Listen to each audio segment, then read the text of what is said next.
Welcome back, Red Spotters. This is the Red Spotlight Podcast. I'm your host, Alexis Soto, joined by David Francisco this week, and we're talking all things Creed. That's right, we're not just talking about the latest one, Creed 3, but we're also going to do a little bit of a look back, if you can believe it already. There have been 3 of these films, and we'll also be discussing the original Creed, which in and of itself was the 7th in a franchise, or a spin-off, Creed 1, back in 2015, and then, of course, Creed 2 back in 2018, which is, wow, that's already 5 years, I think.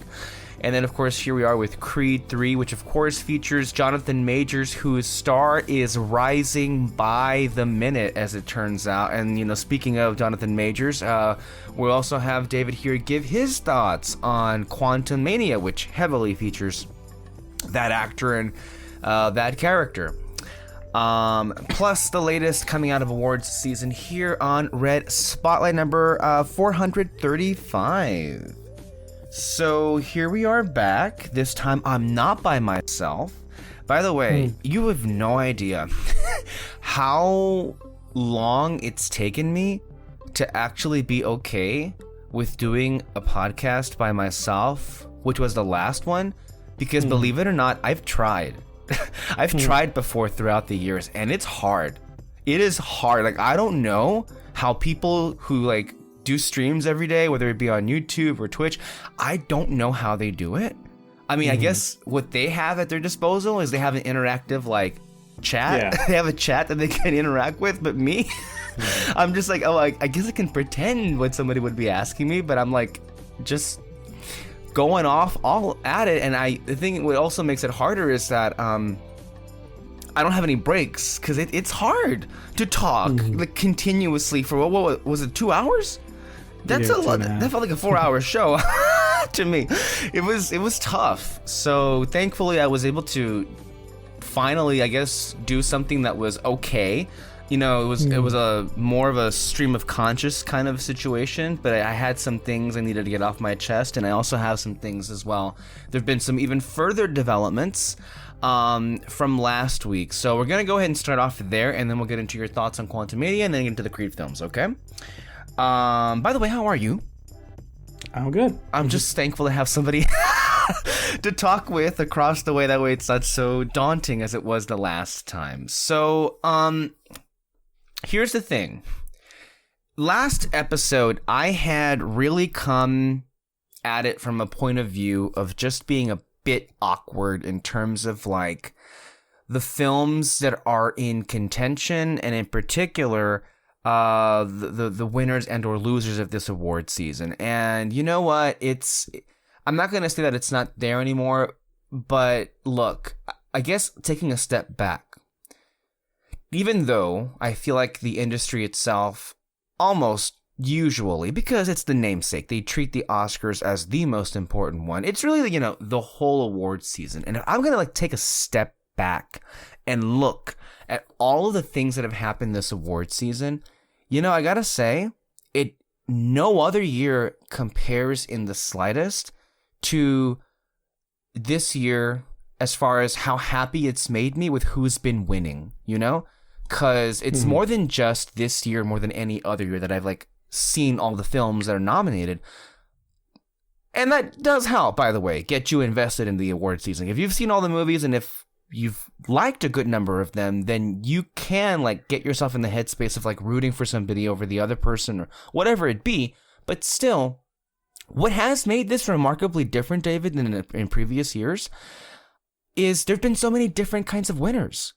There haven't been the huge sweeps. Now, there have been front runners. We have a pretty good idea of who's winning what awards come next Sunday, because they've been winning more than one, shall we say.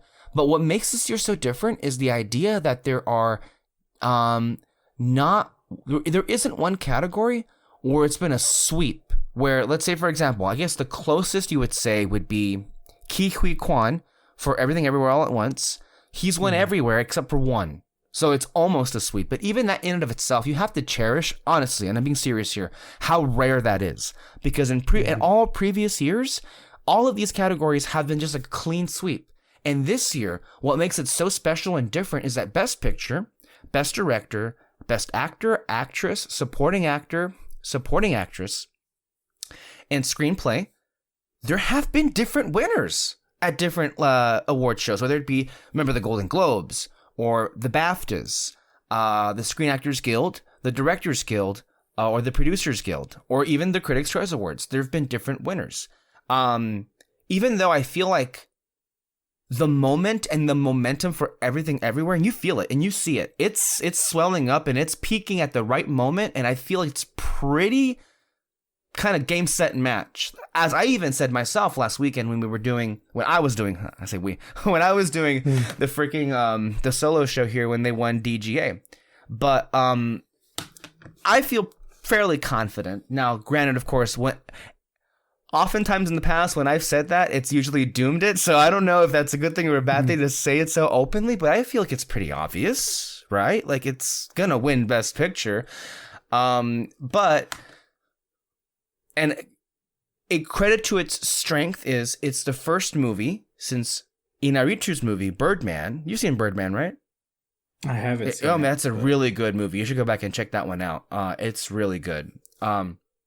It's the first one since Birdman that swept 3 key precursors, which SAG, DGA, and PGA. That's directors, producers, and actors. So it seems like it's set in stone. But what also makes this unique is that it wasn't the only movie to win a Best Picture prize. Now, that is kind of rare because even though every year it comes down to 2 movies, usually when we get to the Globes and even the Critics' Choice, we kind of already know how it's going to turn out. But there are a lot of questions. So with Best Picture, Fabelmans, Banshees of Inisherin, and All Quiet on the Western Front, or other movies that were able to claim Best Picture prizes at other award shows. As far as directing is concerned, I think Edward Berger, who directed All Quiet on the Western Front, collected the prize at the British Oscars, that's the BAFTAs, and Steven Spielberg won for the Globes. The one where it gets really interesting, and that I think it may be the closest one, is who the hell is winning Best Actor? Because half of I think as far as it's funny. Before the televised shows started, David, it was just the critics groups from all over the country. And the one that had the most wins was Colin Farrell for Banshees of Inisherin. And Colin Farrell did collect one televised prize, which was Golden Globes for a comedy or a musical. But the rest of them have gone to either Fraser or for Butler.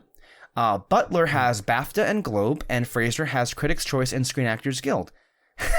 So it's who the hell is winning this? I think it's a close race. You would think that the Best Picture nominee, which was Elvis, would have the upper hand, because it got a lot of. Elvis got 8 nominations. Whale got 2 or 3. So you'd think by just doing that math, Butler would have a bit of an advantage. But I don't know. Fraser's really kind of irresistible up on that stage, and also it's the kind of. You have to understand that this game is the kind of game where these speeches really matter. And if you're saying the right things, if you're striking the right tone, it's going to end up good for you. Another close race, who is it going to be? Kate or Michelle for Best Actress? That's another one. I was flip a coin and see what happens. Because Kate has more wins than Michelle. But Michelle doesn't have some insignificant, wins as well. She won the Globe. She won...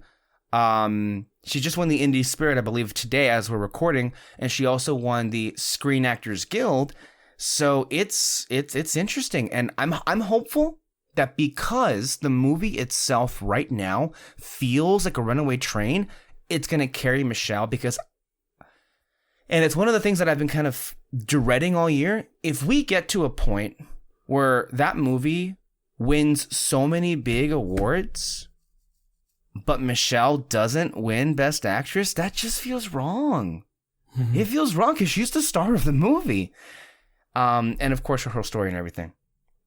And there's also even open races with supporting actress. We don't know if it's going to be Carrie Condon from Banshees, or Jamie Lee from Everything Everywhere, or Angela Bassett from Black Panther. It's kind of a 3-way race. The only one that's pretty sewn up has been supporting actor. But you know what? I was happy to see, for example, Carrie Condon from Banshees. She plays Siobhan. She won Best Supporting Actress at the BAFTAs, as did Barry Keoghan, very happy for him winning, I think, his first major award in the industry for Banshees of Inisherin. And then, of course, there have been like special awards. For example, I've loved anytime Michelle, won. And I think for me, I loved seeing Jamie Lee Curtis win for the first time, I think, ever in her career, anything, for Everything Everywhere at the SAG Awards. And I have to, did you see some of the clips I sent over? Like that moment last week when the SAG Awards happened and the film Everything Everywhere won Best Ensemble Cast. I was so grateful of that cast that they were so kind and generous to make that moment less about themselves and more about the moment that is James Hong. The idea that it took 69 years for him to get up to that stage, to receive, that's the highest recognition that man has received in his entire career. James Hong, for those that are not aware, I think easily has more movie credits under his belt than no other actor, any other actor in history. And by the way, he just turned 94 years old. Yeah. 94. It's impressive. And that was an amazing moment. And I just loved him.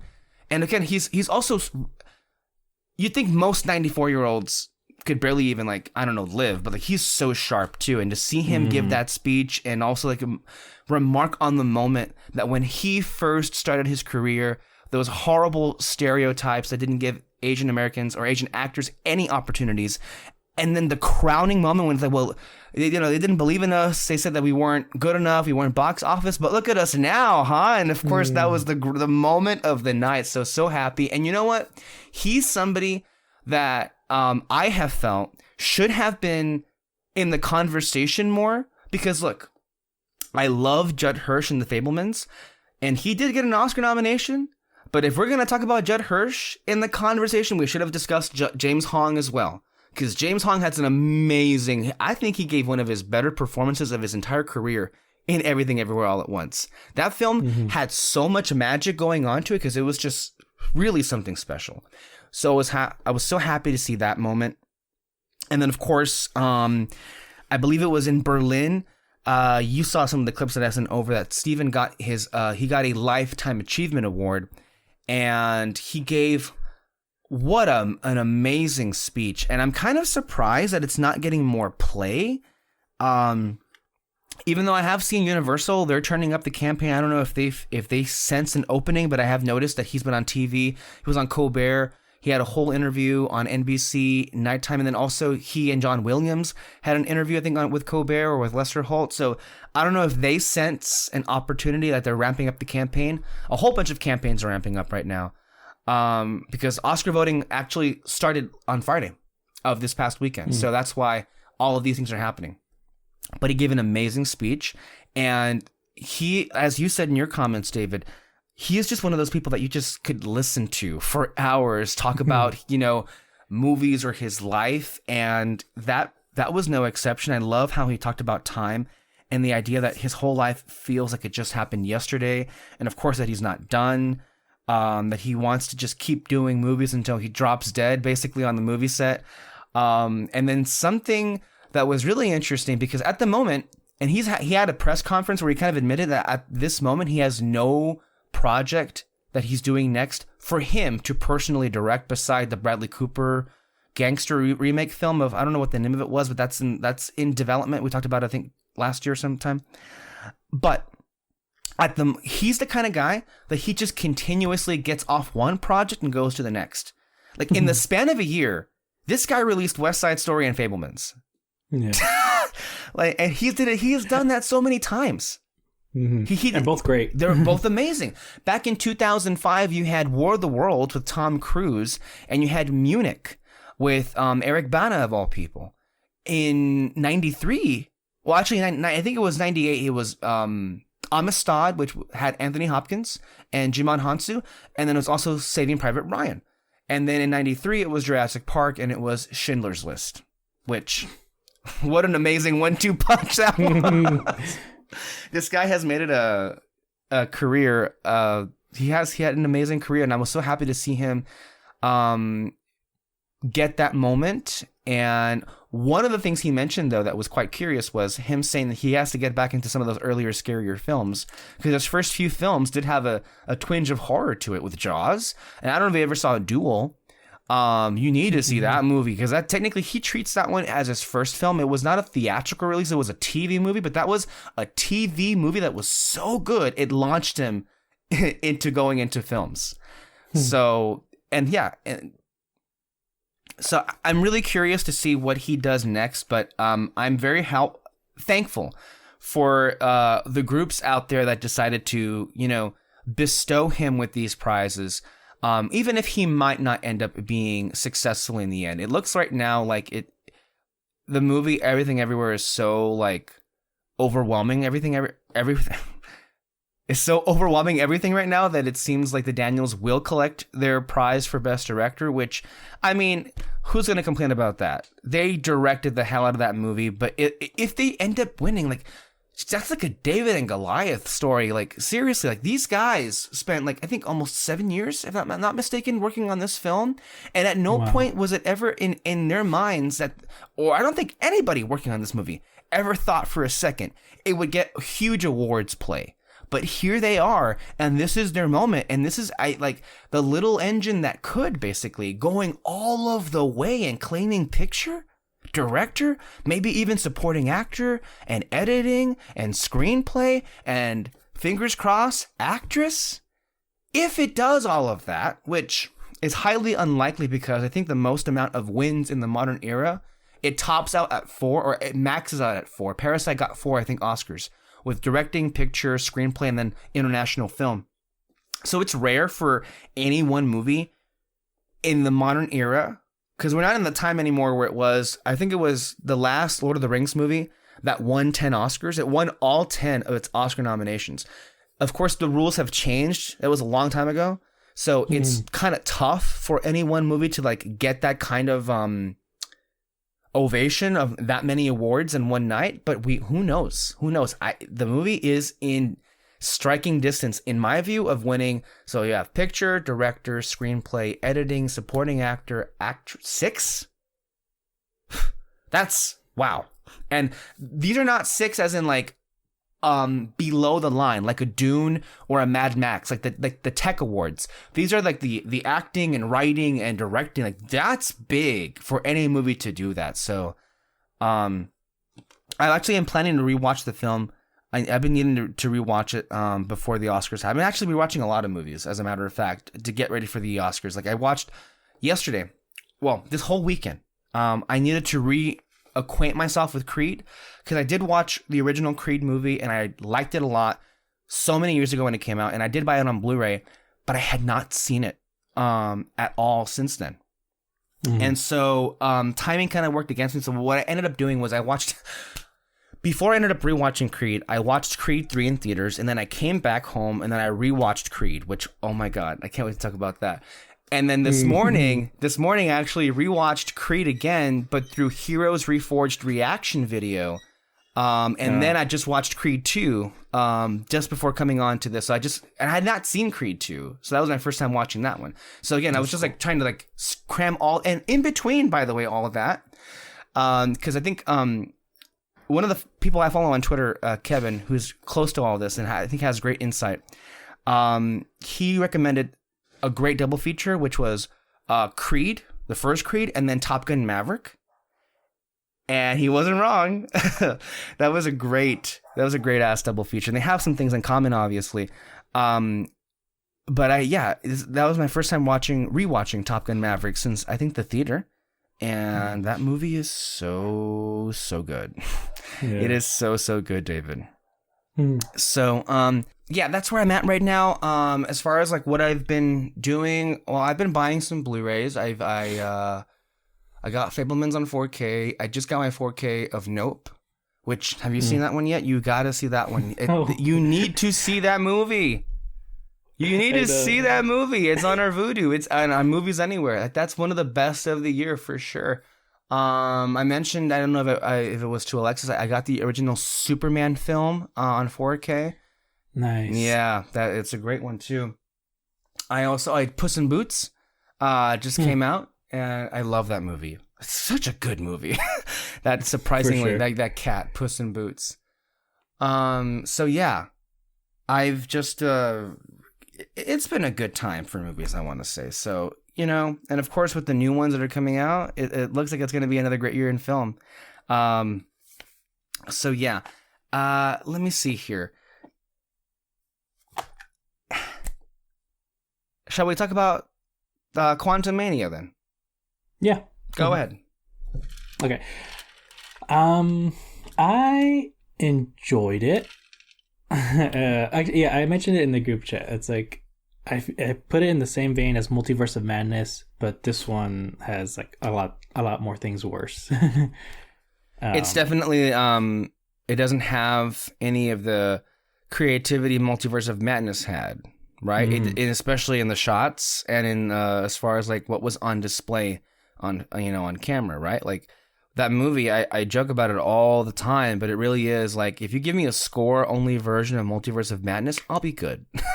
I can just skip to the parts that I liked. Yeah, I don't need to hear the dialogue. The emotional moments doesn't land as much. I still love that scene in Multiverse of Madness when he like lets go, I guess, of Christine. Yeah. Remember? Oh yeah.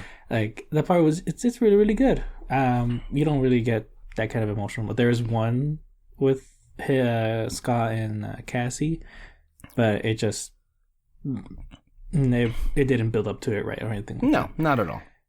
Yeah. But I mean, I still have fun with it. Paul Rudd, he's still so much fun to watch. Like, he's the best thing in whatever movie he's in, Marvel movie he's in. But everyone else though, it's just their character.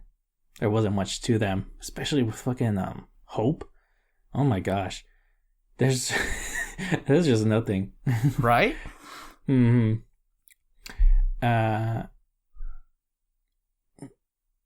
What was like my biggest? Jonathan Majors. He was okay. Mm-hmm. It was a little bit of different performance from Loki and all. Mm-hmm. Well, they're trying. I guess what that character is, they're trying to make him different because there's different versions of Kang, and that might come off like a defense. It's not. I feel like I feel like the more removed I am from the movie, because it's not really a movie, David. It's like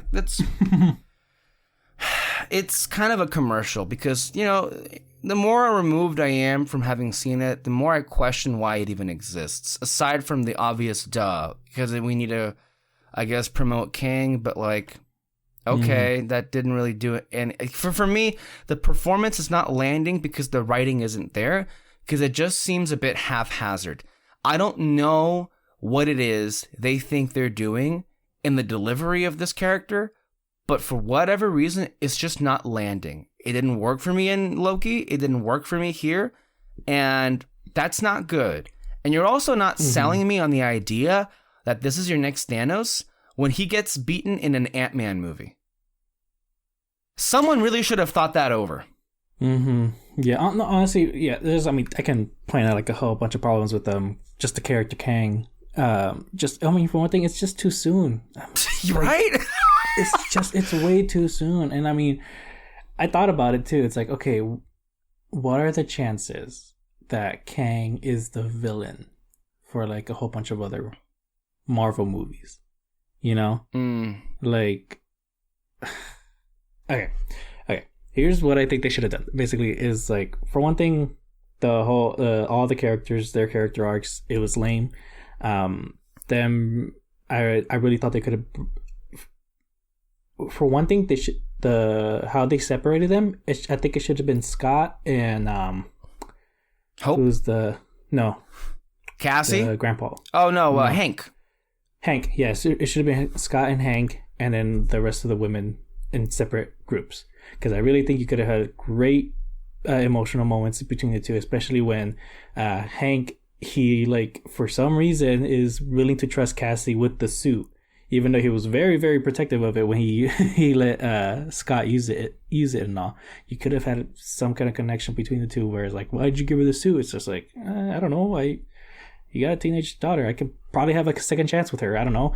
And then you could have one with the women. Hope is trying to connect with their mom, but the mom's not telling her much about their past. When she finally opens up, then that's when Cassie opens up about her past in the 5 years that everyone was gone. So like it could have been a whole different dynamic and all that. I forgot where I was gonna go with this. I would say also, and I have to ask your thoughts on this too. You know, there's an interesting moment right now because I feel the people that for a long time, the people in the media that cover both Marvel and Star Wars, it's starting to feel, David, like they're having a little bit of an aha moment when it comes to Marvel, when it comes to Star Wars. Because, particularly in the coverage of what I've seen, which is, you know, from the Grace Randolphs and John Campias of the world, they're beginning to question, was the decision for this next quote-unquote saga of the MCU to be about the multiverse a mistake? And I'm thinking maybe it really was too soon to immediately jump into multiversal stuff when you also had other things it could pull from. Because whatever happened to the whole Secret Invasion is supposed to be a pretty big deal in the... Well, it is in the Marvel Comics. Mm-hmm. And I think most people, like Peter and Alexis, have both expressed this view, which is they should have just done Avengers Secret Invasion. Why is it that they just make it into a Nick Fury show on Disney Plus, and is that really it? It's like, okay. Well, I mean, the thing though is that they already kind of screwed up on that because of Captain Marvel. Right. Like they made the Skrulls good guys in this, and so I don't... But like, well, I mean, okay, you can always... I think what they're doing with Secret Invasion, the show, from what I've heard, is what basically Doctor Who did back in their 9th season. They had an amazing 2-part, I think it was called The Zygon Invasion and The Zygon Inversion, which featured one of the most amazing monologues ever given on anywhere from the Doctor himself, Peter Capaldi. Mm-hmm. And not for nothing, that was also an amazing 2-parter. I think one of the better 2-parters of the whole Doctor Who run. But what happened in that situation is the Zygons at large didn't orchestrate a rebellion. It was a smaller cell of rebel Zygons that did that. And I think that's what they're doing with Emilia Clarke's character. Now, there were a lot of theories out there. I don't know what the hell they're doing with it. Grace Randolph apparently says that all the theories are true, which I don't know what that means. It's strange. All of them. How can all of them be true? I don't know. But I'm curious, if anything, to see what they end up doing with it. I would love for us to live in a world where it comes out and we're like really excited and surprised. And you know what? It's happened before. I don't think any of us foresaw the juggernaut that Andor would become.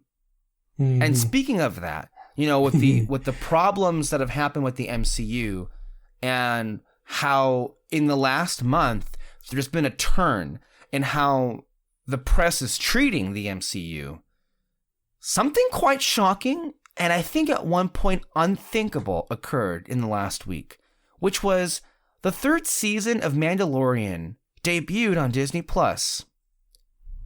And no one cared. Yeah. No one cared? And it wasn't even trending.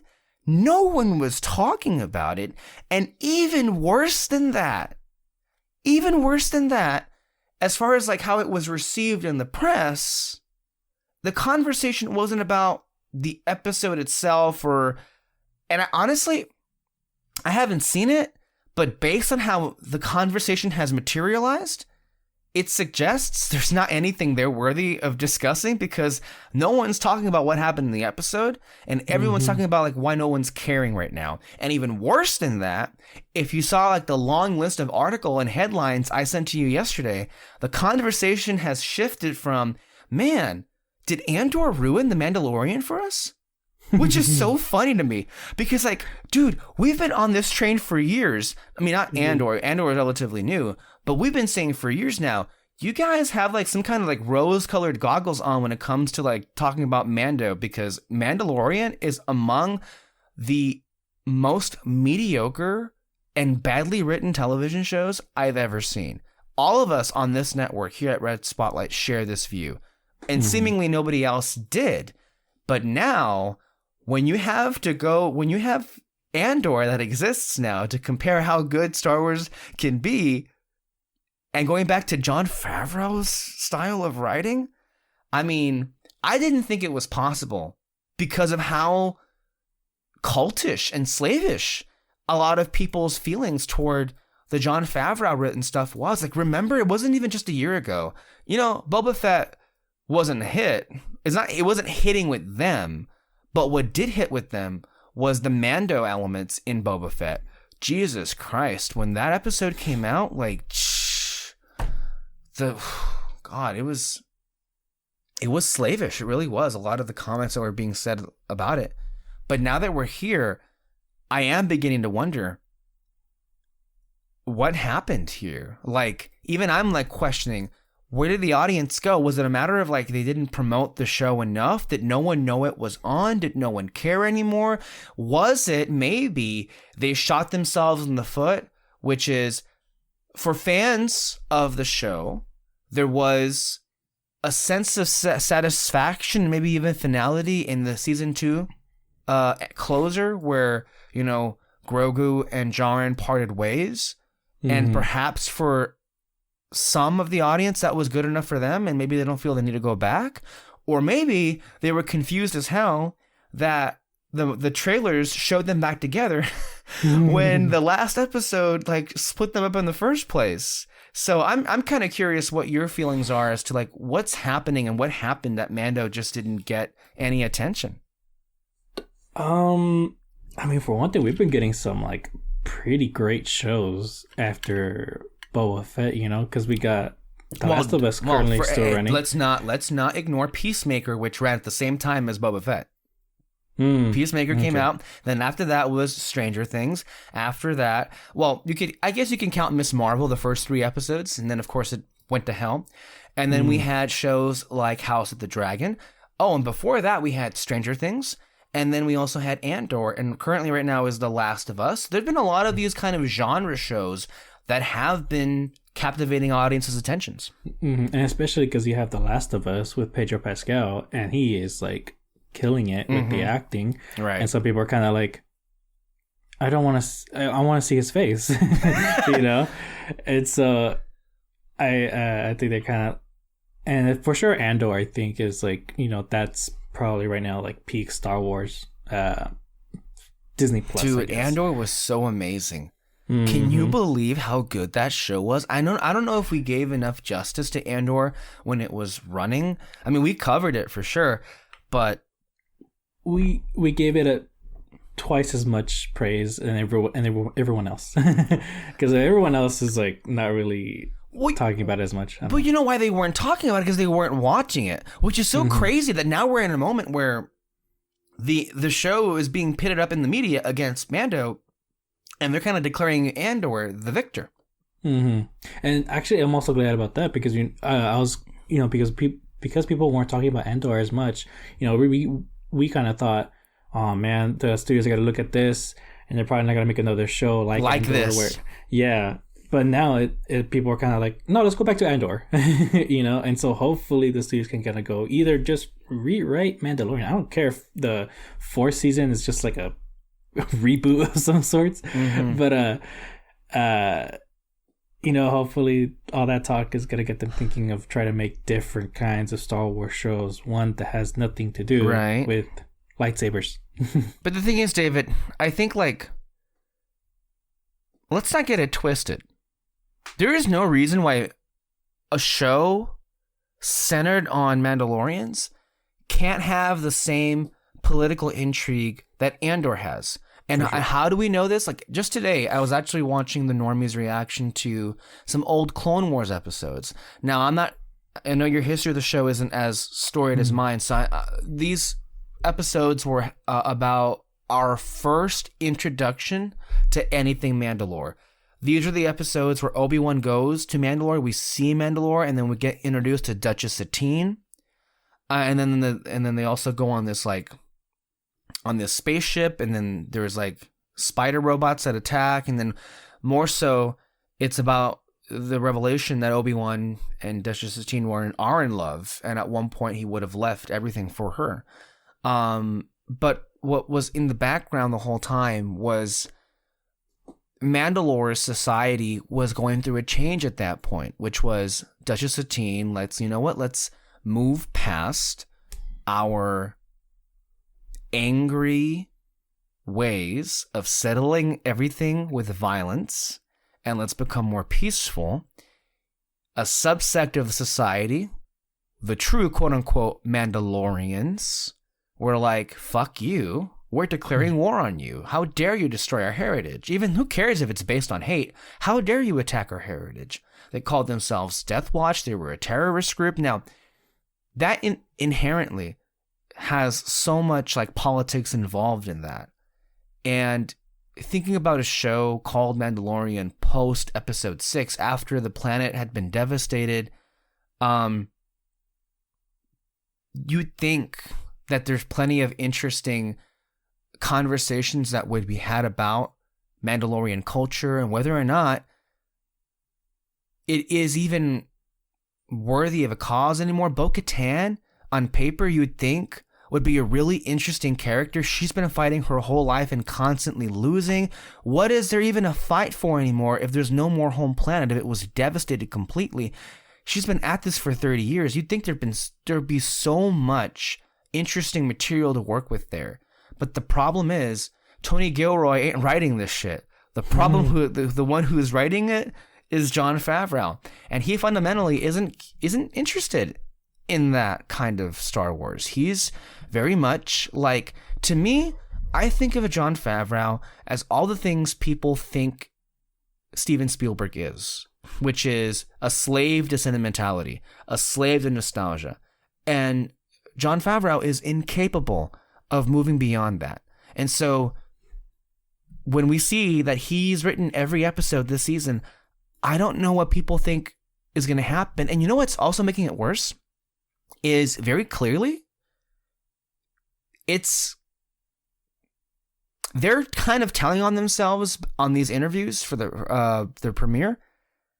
They don't have a direction, it seems like. And if they do, they've made the decision to kind of like stretch it out and kind of like going further into, I don't know if they want more seasons, but like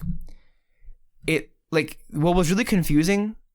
This is I think a great example of like why Jon Favreau isn't the right person to be involved in this. Look at the mess that was made with his comments about the quote unquote real time that elapsed between Mando and Boba Fett.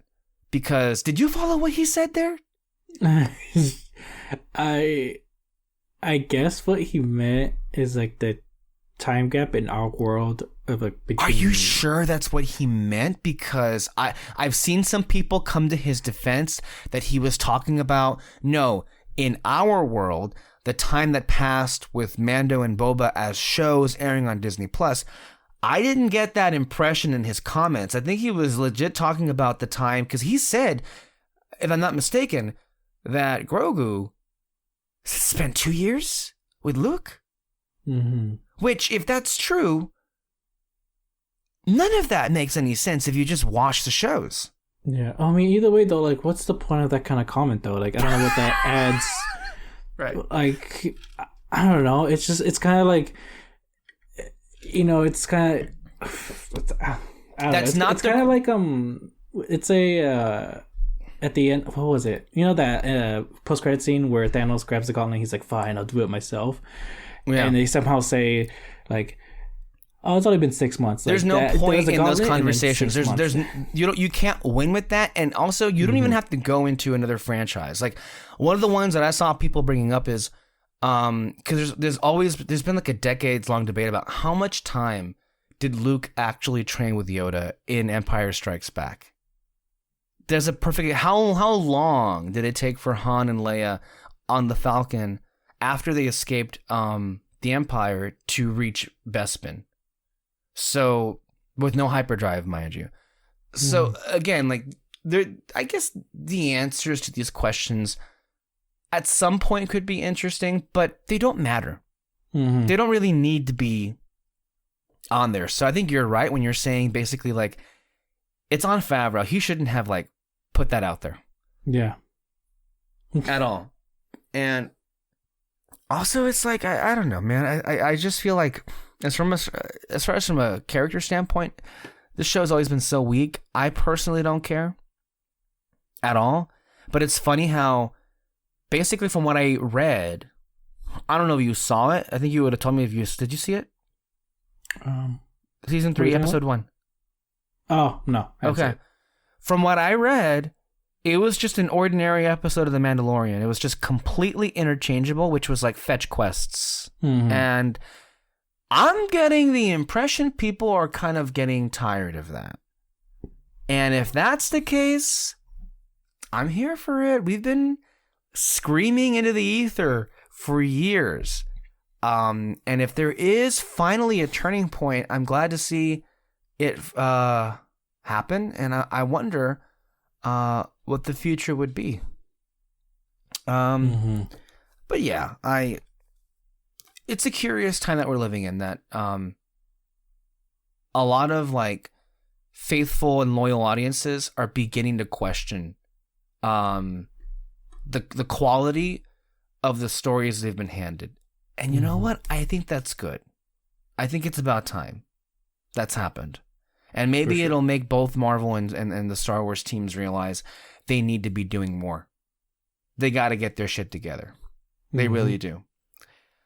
But yeah, I don't know. Is there anything else you wanted to add to this discussion? I never mentioned MODOK. That has to win some kind of award for worst writing I've ever seen. Now, granted, it's pretty hard to top Jon Favreau's level of writing on Mandalorian. But you know what? If anybody can do it, it's Peyton Reed. And what did he, or I guess Jeff Loveness, who wrote the screenplay here, and I guess it was his writing, right? That line of like, I don't know how it went, but try not to be a dick. And then that whole moment of his death scene, and to me, I think without question, not only is that the most embarrassing moment I've seen in all of the MCU, but I think it's up there, and I think maybe even more embarrassing than some of the Inhumans, the TV Inhuman stuff that we saw as Marvel. That was embarrassing. That was pathetic. That was hilarious. But you know why it was hilarious? Because it was cringe. I was like, ooh, in the theater watching that moment. I was like, oh. Dude, I'm smiling. It's like this entire time. It's so funny. I love it. I can honestly rewatch that movie just because of MODOK. Like, I don't know what it is. I mean, if it's the bad writing or maybe even the acting, like honestly, like I could honestly say like the acting wasn't bad for him. It's just like he really was trying. It's just I find it so hilarious. It's weird though. Yeah, it's hilarious because it is weird and it also is pretty random. Like out of nowhere, they tried pulling a redemption arc out of their ass without actually, and this is par for the course, putting in the work into doing it, which made it stick out even more so. But it was like. Yeah. Also, this is just a pet peeve of mine. They are really, in anything MCU, they're overusing the word Avenger. Okay? I think that word's kind of been overdone a little bit. It's like if this was DC, it's as if MODOK was saying, then I am a Justice Leaguer. Oh, okay. I don't know what that means. Also, why would he care to be an Avenger? It's so stupid. I'm glad I get to die in Avenger. He's like, what the yeah, sure. fuck? What the fuck? Okay, you know what? I'm glad it worked for you. It didn't work for me. Like, I guess I know how Peter feels when I talk about Cruella, because Cruella so worked on me. Like, it's so stupid, but I love Cruella. And Peter fucking hates it. It's so dumb. Anyway, shall we get on to the Creed stuff? Yeah. So, listen. This film has kind of been anticipated for a while now. There has been some drama. I don't know if there's even any point in going into it as far as, like, disagreements that happen. From what I understand, one of the producers on this movie has some beef with Stallone, and that's kind of what fueled the decision for him to not... I mean, he's still a producer on the movie. His name was in the credits, but he's not in the movie itself. Mm-hmm. And then I think he also, this past week, gave an interview that suggested he personally didn't like the direction that they took with the third film and going in, and what he said was a dark place. He called himself more of a sentimentalist, and that he just didn't feel like the film itself needed to delve into what it did, because he feels there's already too much like darkness in the world. And you know what? Look, he's free to do what he wants. If he felt like if this wasn't something that he wanted to be on board with, that's his decision, right? He doesn't need to be in the movie he doesn't want to be. At least I think the impression remains, though, that there is going to be a fourth film and that they are going to try and get him back for it. I don't know how that's going to work, but that's just some stuff that happened behind the scenes. And as far as like, this is the third director for this third film, and it ends up being Michael B. Jordan. So there's a lot of like really interesting stuff that happened behind the scenes of this movie. But before we get to any of this, I just feel like we need to like just talk about, give some background on how this series has been like so far. And it's kind of incredible when you think about like, this is a spin-off series to a long-standing franchise, which is Rocky. And when it came out, I don't think really anybody had any faith in Creed.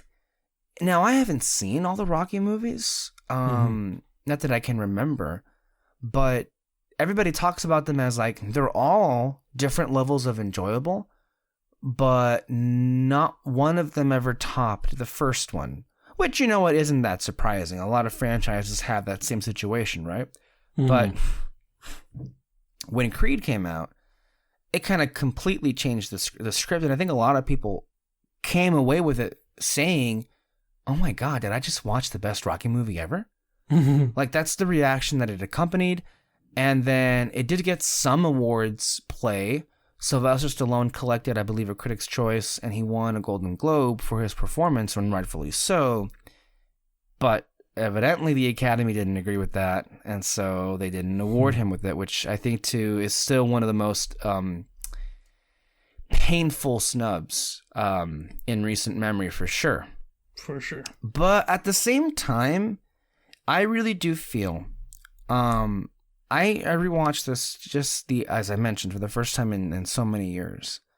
If we're going to go back and look at it, in so many ways, it probably deserved a lot more nominations in writing, directing, acting, and as far as picture is concerned. And maybe it just took time. Because I liked the movie when I first saw it, but it just didn't, get me going the same way some other ones did that year. But having reevaluated, having also grown, I'm a much different person as far as what I look for in stories than I was back in 2015. But watching this again, holy shit. Just holy shit. This movie is incredible. This movie is on a level I don't think they'll ever kind of get there again, because I'm saying everything the pacing, the story, the characterization, the editing, the fight sequences, the direction. Oh my gosh, there was like one, I think, fight sequence that was just all one shot. Yep. The music by Ludwig Göransson, it's legendary. Legendary. And I was surprising myself with the number of times I was getting caught up in it and the emotion it was making me feel. And I was like, oh my God, this is perfect. How did this not win Best Picture, honestly? This is so good. And, I mean, because, like, look, it has to do two things at once, right? This is ultimately about Adonis Creed, and you have to like him, and you have to root for him, and he also has to share the space with fucking Rocky Balboa, and you also have to do that character justice.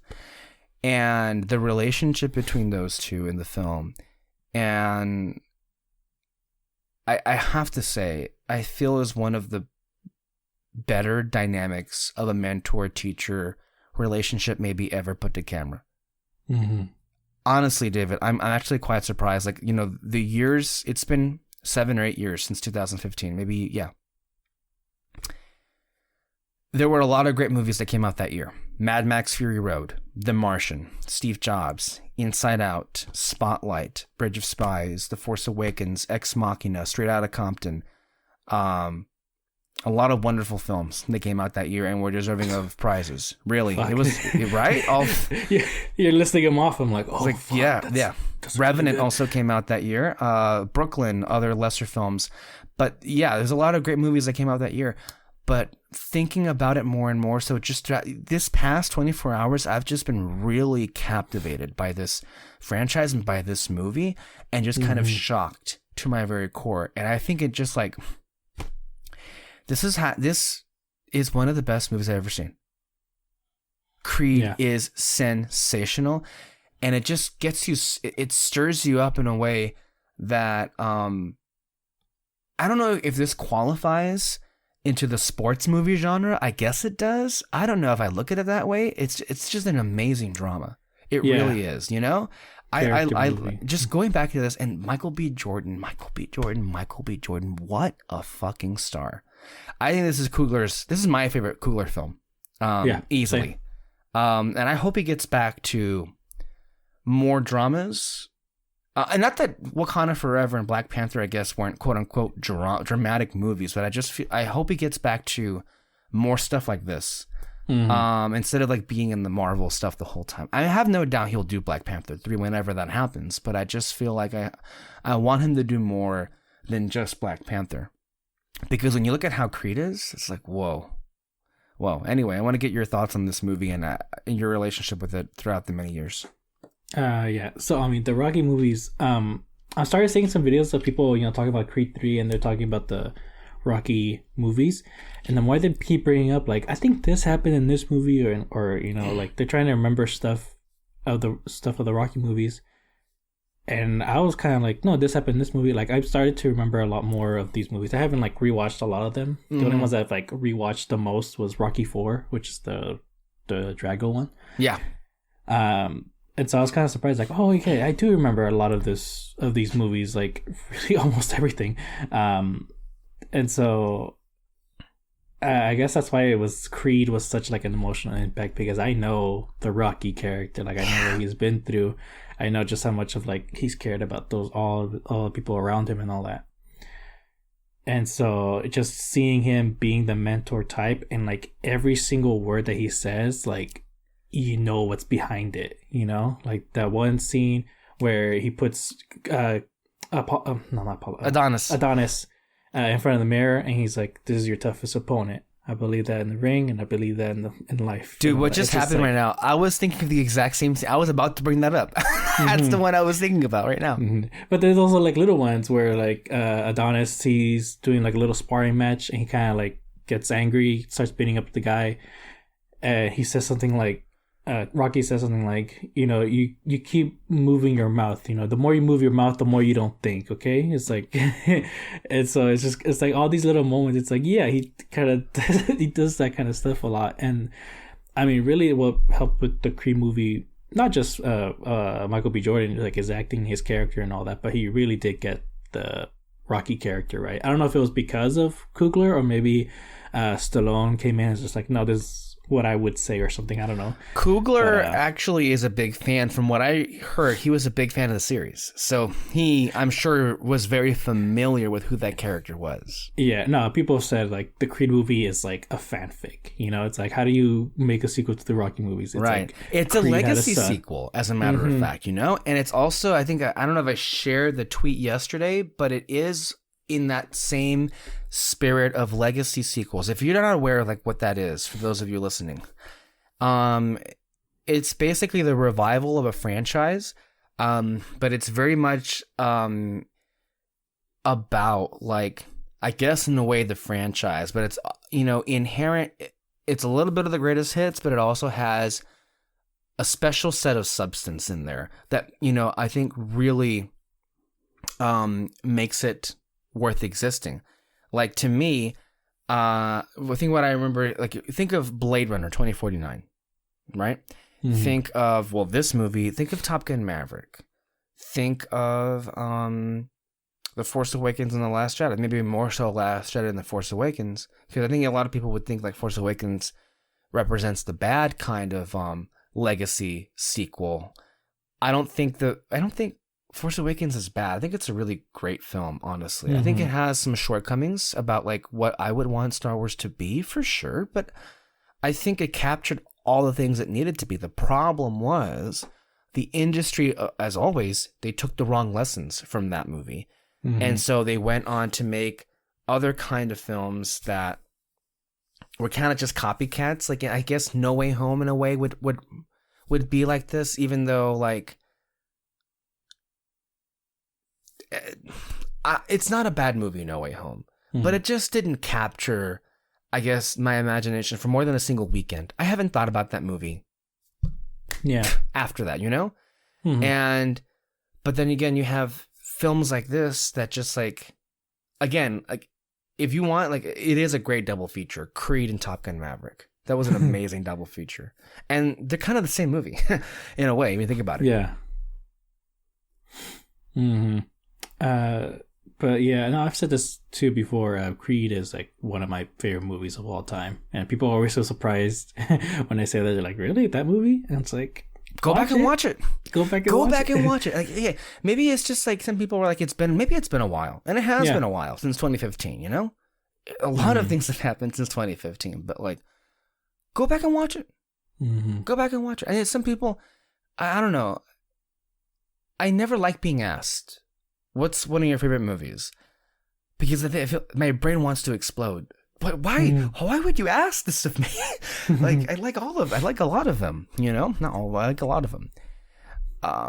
Yeah, but sometimes you do get like, really, that one? Like, go back and watch it, you piece of shit. Like, what are you talking about? Really, that one? Go back and watch it. I mean, Creed's a classic. I think in many ways it is like, it is this generation's Rocky, and it was so successful.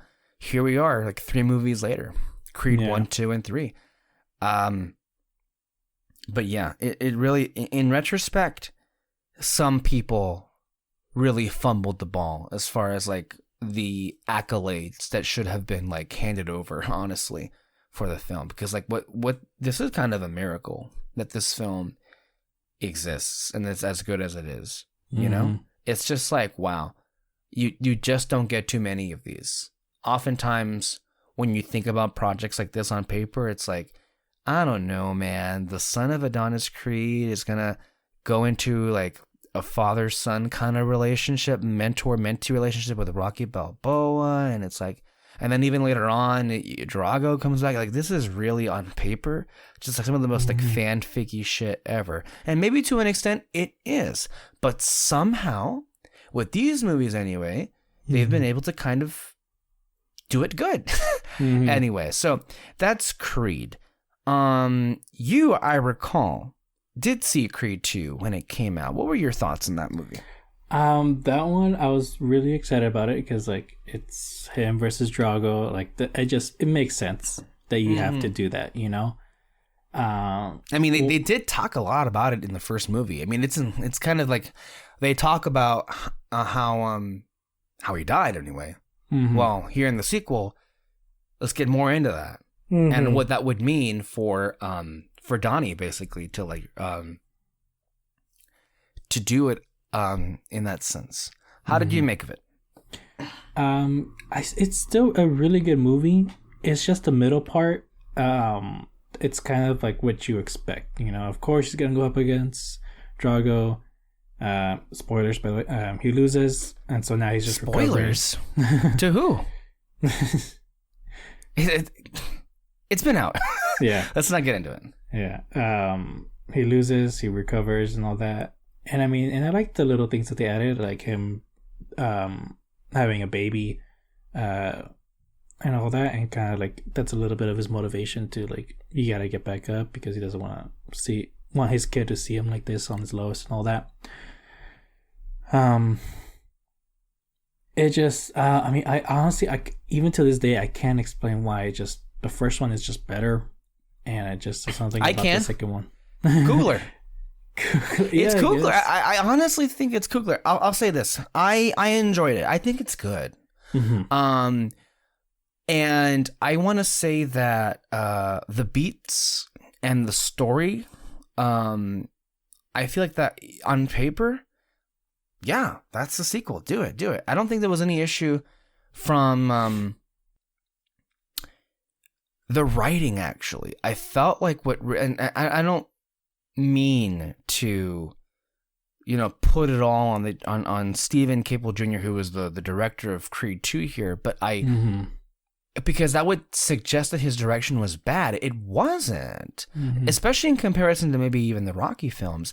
I think the problem is he's not Ryan Coogler. That's the problem. Ryan Coogler is a talent. He is one of the auteur filmmakers of this generation. Like when you see Ryan Coogler do a film, he's gonna put his voice in there, and he's gonna and I think what hurts it is because I felt it myself is you don't have the same capabilities as a director that Ryan Coogler had, and so what happens with here is you end up ultimately getting less dynamic shots, less memorable moments, less interesting ways to show something we've already seen before. You end up getting more of a formulaic approach and feel to it, whereas those things were in Creed, but the direction was so good, it didn't feel that way. It felt fresh. And I think what also hurts the second one is the pacing. It took a while to get going. Like, I mean, I don't mind the second chapter of a trilogy going at a slower pace, but it did feel like for the first hour anyway, like we were just kind of like going through the motions. Yeah.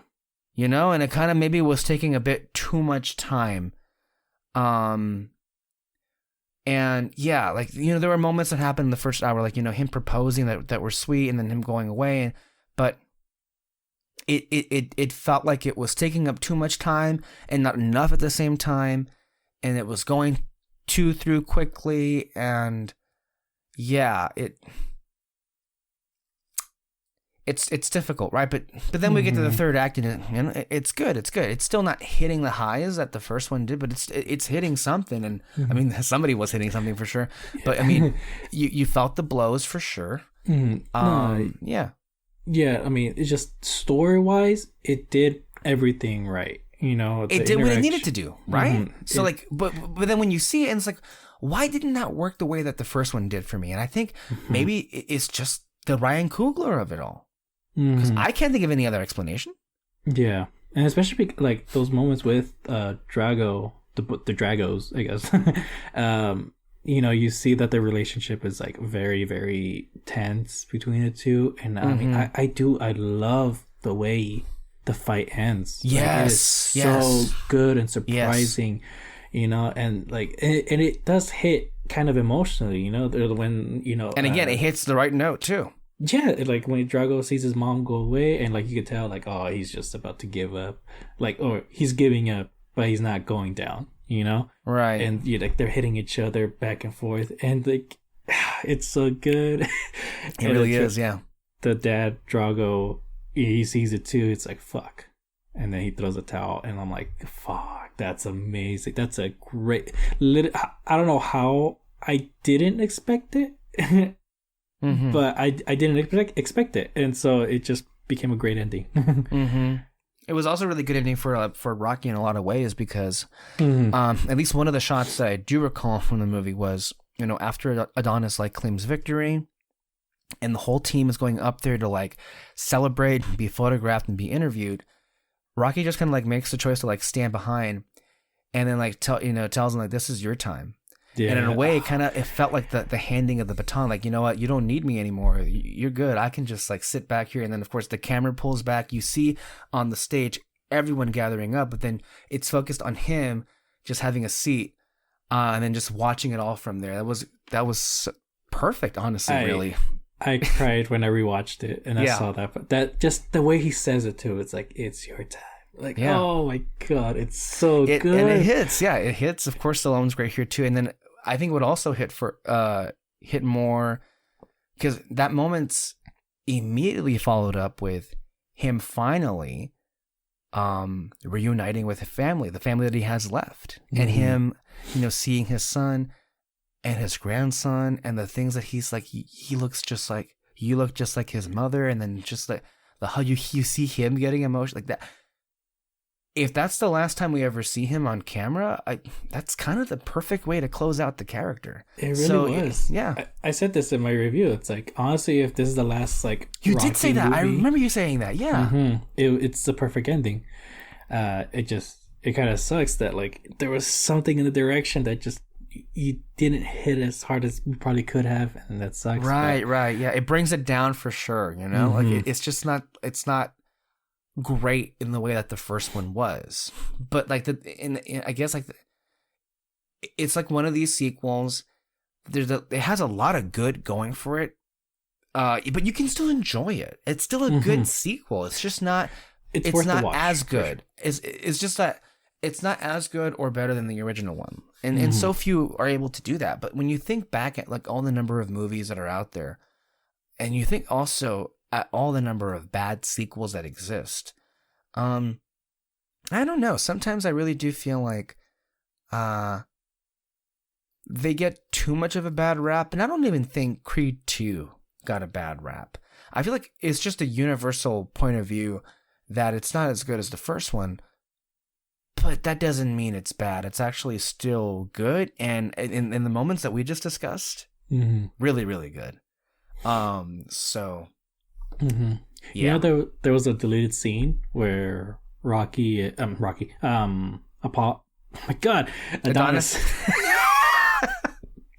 Adonis and Drago talk, but like the son Drago. No, I didn't. And it's basically just a conversation of like not letting the sins of the father affect them and all that.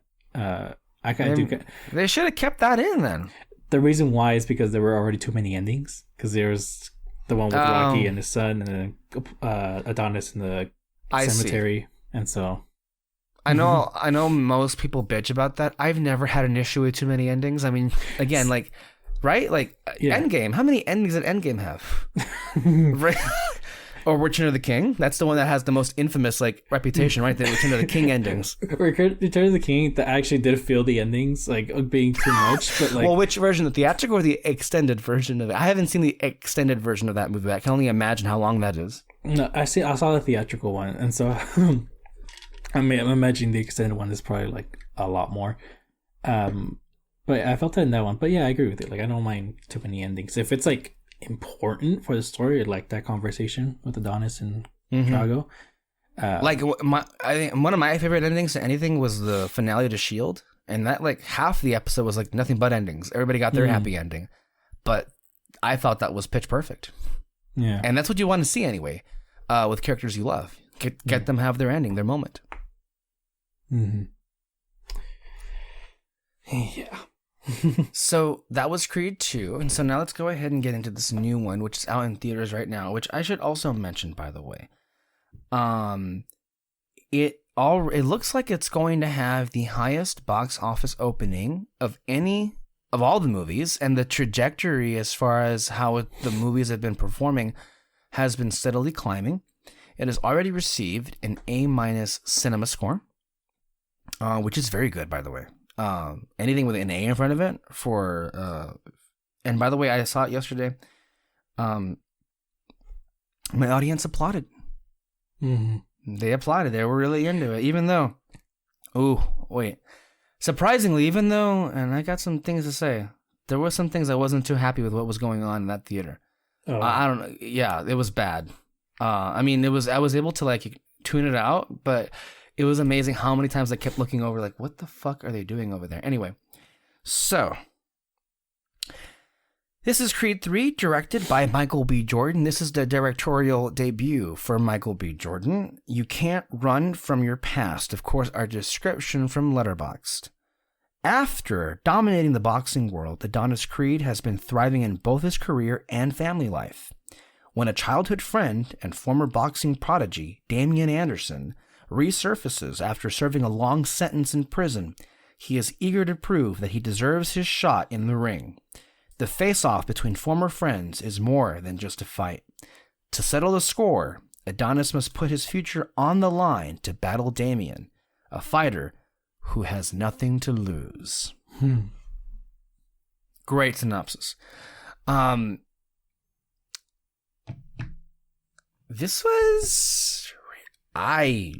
was like, you know what? There's a lot you can say.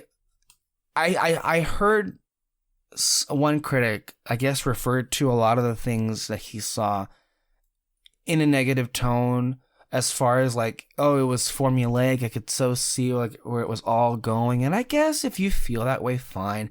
I didn't at all feel that way at all. Mm-hmm. It was actually surprising because, like, again, yesterday, when I sat down and watched this, I had not seen the original Creed in a while. I would actually see it later that night. But this was so good. It made me really excited to go back and revisit the older the old movies. I have to say, I find there to be very little wrong here. I don't even know what I would say that was quote unquote wrong or that didn't work for me. Mm-hmm. I thought it was pretty good. I actually thought it was really good. And it's like, it almost felt like there wasn't any kind of, I didn't lose anything jumping from, again, I'm notorious for seeing things out of order, so keep in mind, I hadn't seen the first Creed in a while, and I never saw Creed 2 while going in to see Creed 3. So just jumping from 1 to 3, as you said in your messages, I didn't really need much information. You kind of get all of what you need to know in the movie itself, which is, by the way, on Marvel, maybe you should go back to doing that more often, you know? Just like not having to be so dependent on anything else for people not to be lost in your stuff. But this was great. Adonis, of course, Michael B. Jordan is always great. And it was interesting to see him, I guess, retire. I was kind of like surprised. Like, oh, okay, we're going to stop here. It was so funny. I thought, anyway, so many of them saying like, oh, you're old. Like, what? I know. It's like, really? Like, yeah. Did you not see Rocky Balboa, the sixth movie? I think he was like, what, 60? He was 60, I think, in that movie.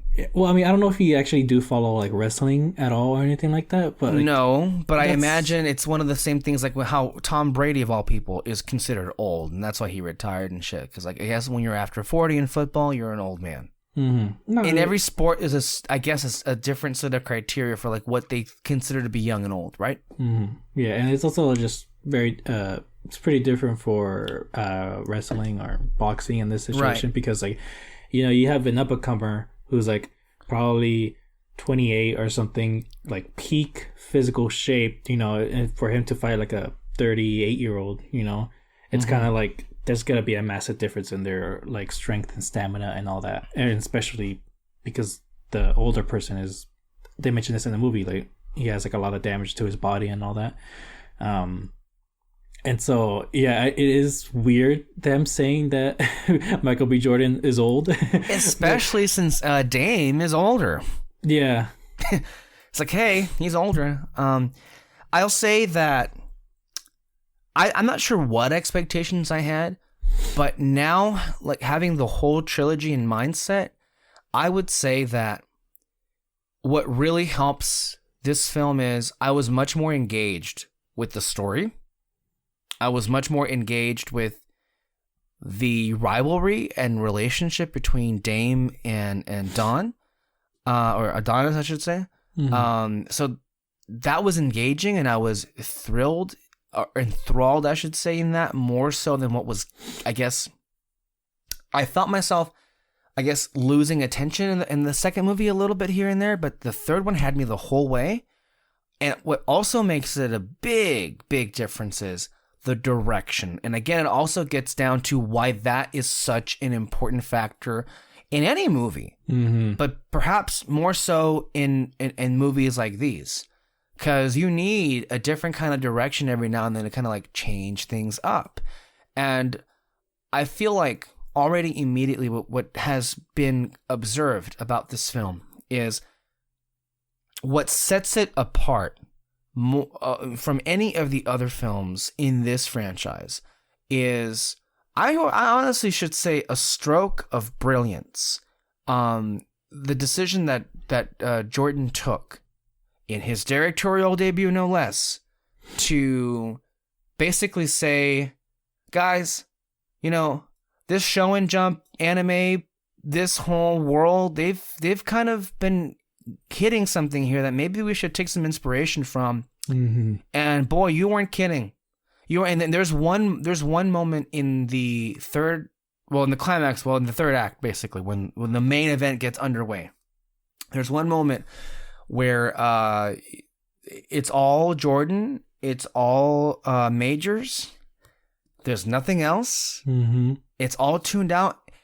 And what I thought was so brilliant about it, well, we can get more into it in a bit, but yeah. I'll just say that alone is worth the price of admission. Yes. That alone is so brilliant. It sets this movie out apart from all the rest of it, but it also should serve as an inflection point for all the movies that come after this of any franchise that it's in this genre. Yeah, maybe we should kind of look and see what they did here, and maybe we should also look into some of the other show and jump animation because, wow. Wow. Yeah. So that I think delivered, and I think it also delivered on the emotional aspects too. Like, these characters have grown. I mean, their daughter is like, what, almost 10 now? I don't like, probably. And she's a character in this film. The family dynamics. I think what's also different is that in this movie, when it does take a downbeat and you're just seeing the characters live, it doesn't feel like it's like taking up too much time, or it also doesn't feel like it's a drag like it was, I guess, in Creed 2. So the rivalry, Jonathan Majors. Oh my god, he killed it. There was one moment where I was like, "Oh, this is so fucking awesome right here." We'll get to it. I mean, I thought this was great. Your thoughts overall on the movie? Yeah, so I was pretty excited about this. I was honestly like a little bit worried for Michael B. Jordan to direct, just because I don't know. I mean, he's never directed before. Yeah, it's perfectly natural to be concerned. And then him saying that he put like a lot of anime stuff references into this, and I was a little bit worried again because I was kind of like, ooh, but the anime stuff, like, you know, it's kung fu and all that. Like, I don't know if it'll work in a boxing environment. Right. Fuck, did he be wrong? Right? You're so right, because like with all in anime, it's not necessarily grounded in realism, whereas these movies are, you know? And that's I can understand people, because especially in that third act, you know, you mentioned that one scene. I immediately when that was happening, I was like, "Ooh, I hope my dad." I was watching with my dad. I hope my dad's like get like tunes out of this, because the grip of the Rocky movies is that it looks realistic. It's like a real boxing match. I still remember watching the first Rocky movie and going like, are they actually hitting each other? Like, it literally like confuses me. I haven't seen those movies in a long time. I've only ever seen snippets here and there of the older ones. But I actually, speaking of it, I mentioned earlier before that I saw, it was so weird because just today, as of the date of this recording, this is March 4th, Heroes Reforged. I don't know if you know their channel. This is Hector, Augustine, and Adam Hlavak, and I really am loving their movie reactions. And this is not their first time. This is like their first time watching Creed in a long time.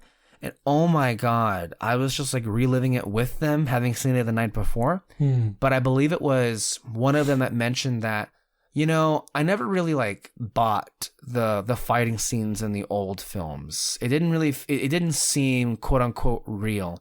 And I think he chalked it up to, well, it's just movie making has changed a lot since the 70s and 80s, and I think that's kind of what it was. Like, it felt a lot more staged than maybe I think that's what you're saying, right? Yeah.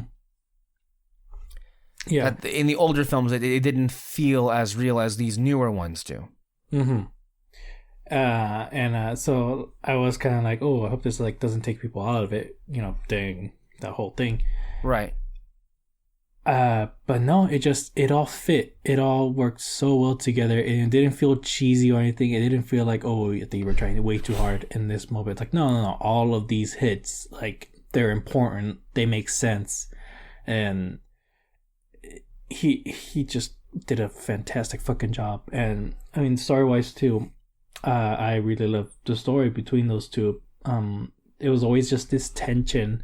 This I don't know if it was just me, but like I felt this tension between the two this whole entire time, because one of them's gonna have to bring it up, like what happened that day that he got arrested and all that. It's like, and so, but it all just sort of felt real, especially all their whole entire interactions and all that. And I was just waiting for that moment of impact when everything goes to shit. Right. Yeah. And so this whole time, and because of this movie, people are saying like, what's better, this one or the first one? And I honestly can't. I want to say the third one is, as far as better in what way? The fighting? As a whole? Overall, as a whole, okay. Yeah. I'm going to say, go ahead. Well, it's just, a lot of it does because of the fighting. That's why I say it's better. It's because he did such an amazing job on it. I can honestly point some flaws in the dialogue. I feel like some of the dialogue was a bit too on the nose. Sure. Like, you could tell, like, okay, this is the character moment, character arc moment of these two and all that, or but I'll say that if we're gonna have that conversation right now, I would still think Creed 3 doesn't quite reach Creed. I think it gets close. But I definitely feel with what Jordan was able to do with these fighting sequences, I think he topped at least the fighting scenes that we saw with Creed, which, by the way, is not easy to do. I thought what Coogler did, particularly with the one-shot the scene, or the fight anyway, that was rather inventive. But I'll say that what Jordan was able to do so with the fighting sequences, I think definitely topped. I will say the fighting scenes in Creed, because of that stroke of brilliance. To just like, you know what, like, because basically he was able to.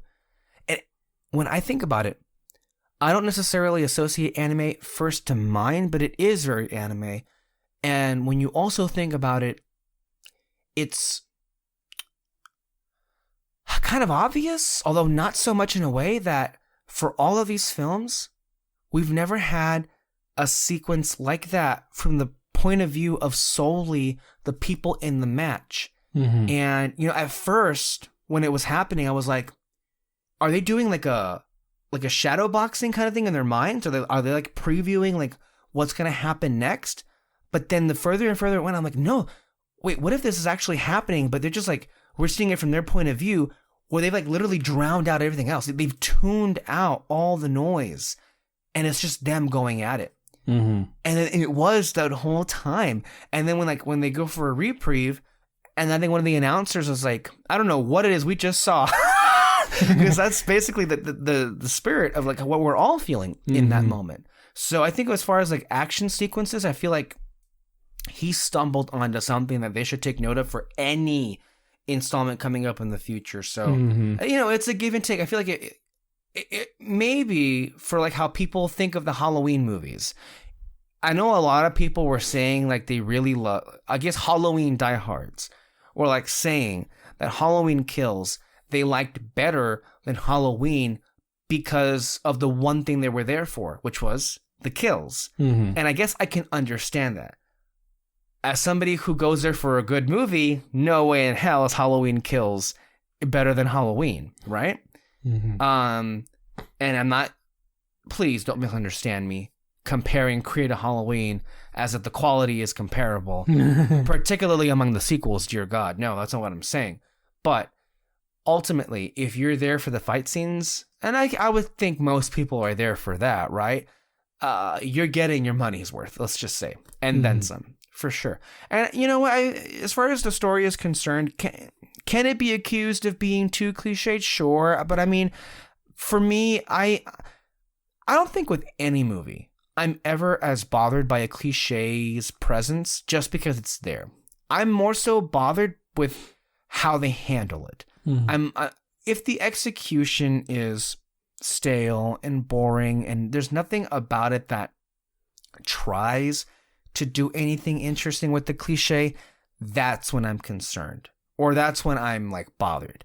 But if a cliche is there, I'm not gonna like knock it points automatically just because it's there. I mean, people have to have a certain set of expectations for what they think this movie is going to be. I mean, it's a Creed film. Like, what do you think is going to happen, right? So on some level, there is that.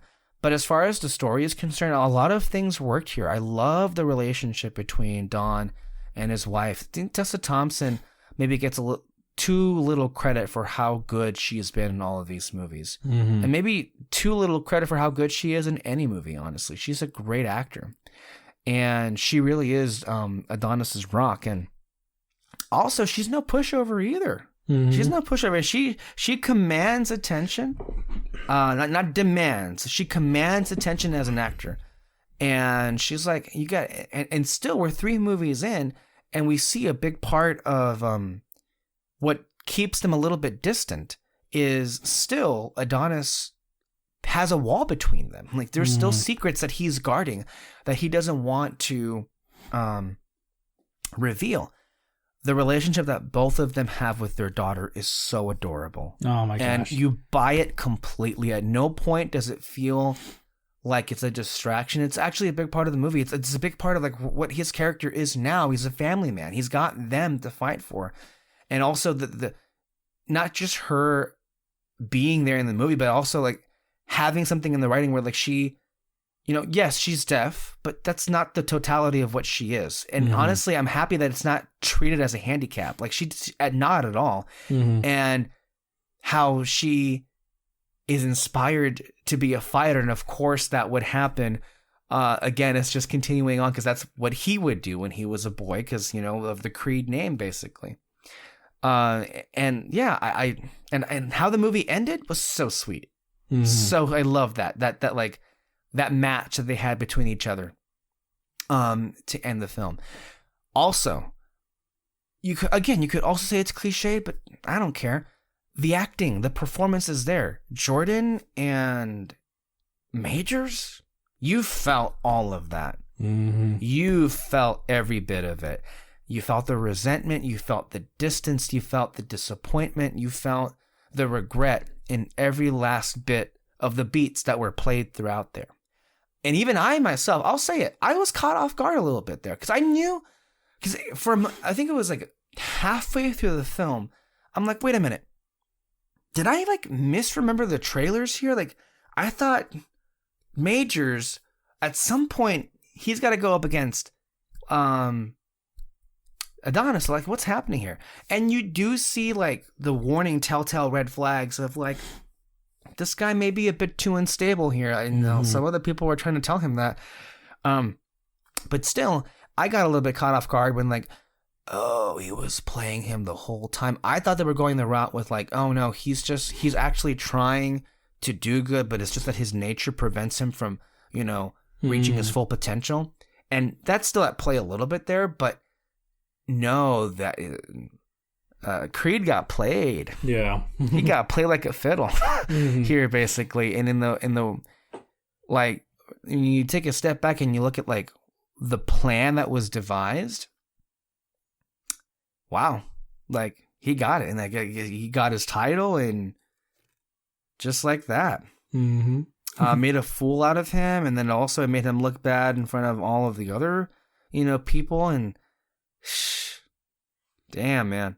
It was like, whoa. This is, but of course, at the same time, it's like, Jonathan Majors is one of the best actors working today right now. For sure. Because, you know, there are moments where you hate him, but you also kind of like him there too.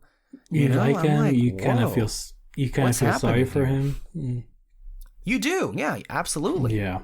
Oh my gosh. I also loved the story beat here with Felicia Rashad, who's been great in all of these films.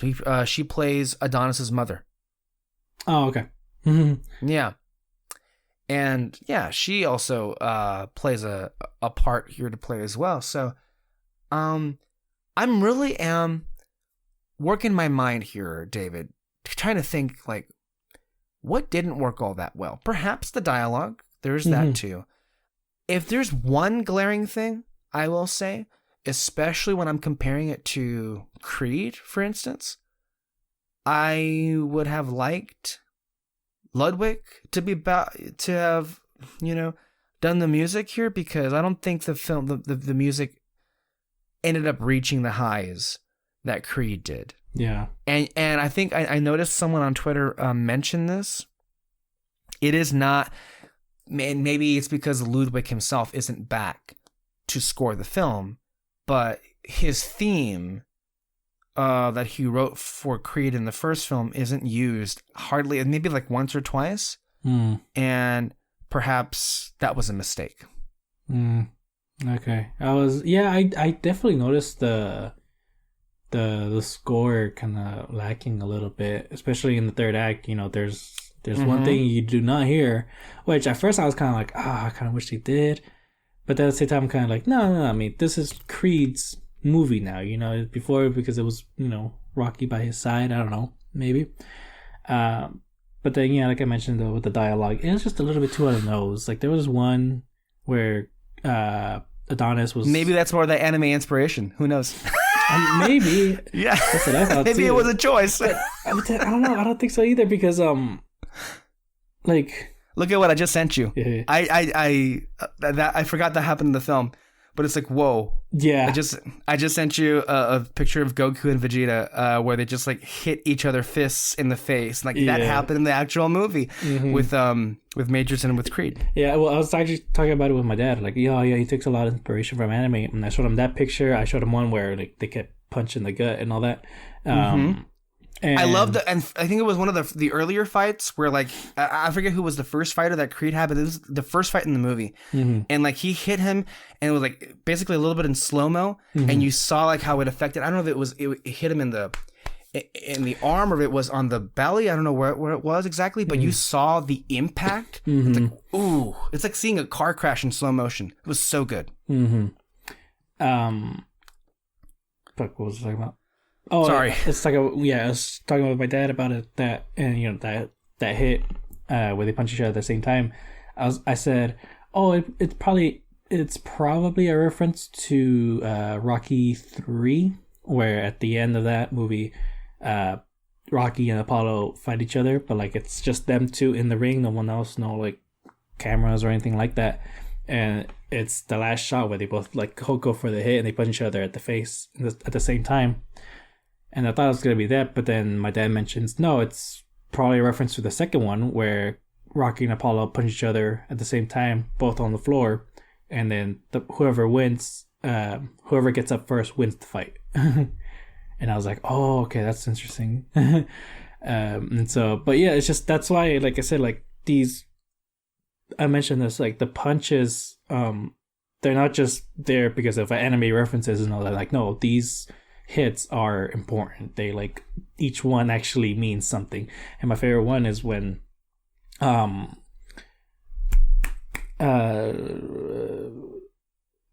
bad guy, Dame. Yes, Damon. Yeah. Dame, he he's doing his match, the one that like makes him famous. And there's one where like he goes for a punch, I think kind of misses. I don't know if he missed it on purpose, but like he pushes his elbow across that guy's face and scratches him.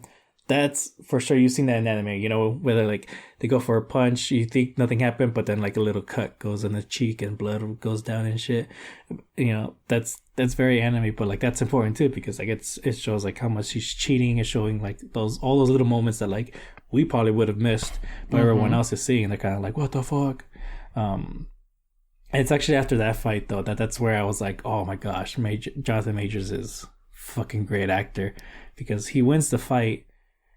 And you know, he's looking at Adonis and going like, dude, like I won, you know. It's like a part of him wants him to be excited, but also another part of him is kind of like, oh, he knows Adonis did not like this match and all that. And it's so good.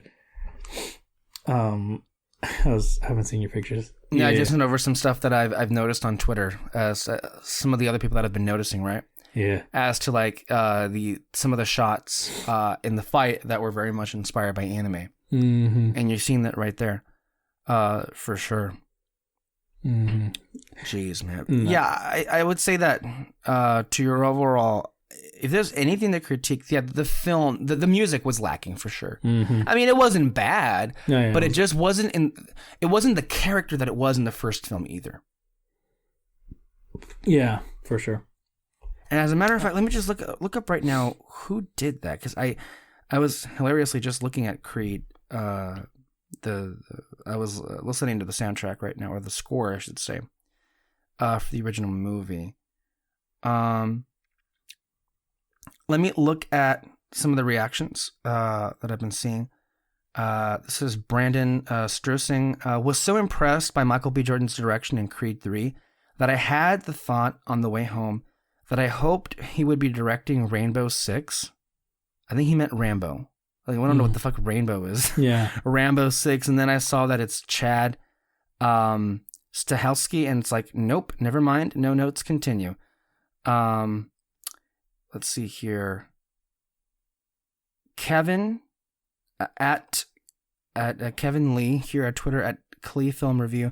I love how Creed 3 is finally being its own thing while maintaining a canon. The stakes feel so personal this time. The tension between Adonis and Damien is palpable. Michael B. Jordan makes a directing choice in the third act, and I ate it up, and I know what he's talking about because I ate it up too. Let's see. So many details I love from this, but mainly I love how it actually feels like a third entry that built on top of the previous two films. Like it's building its own canon. Put a big smile on my face multiple times. Actually, finally, we have a Creed movie, as in just him.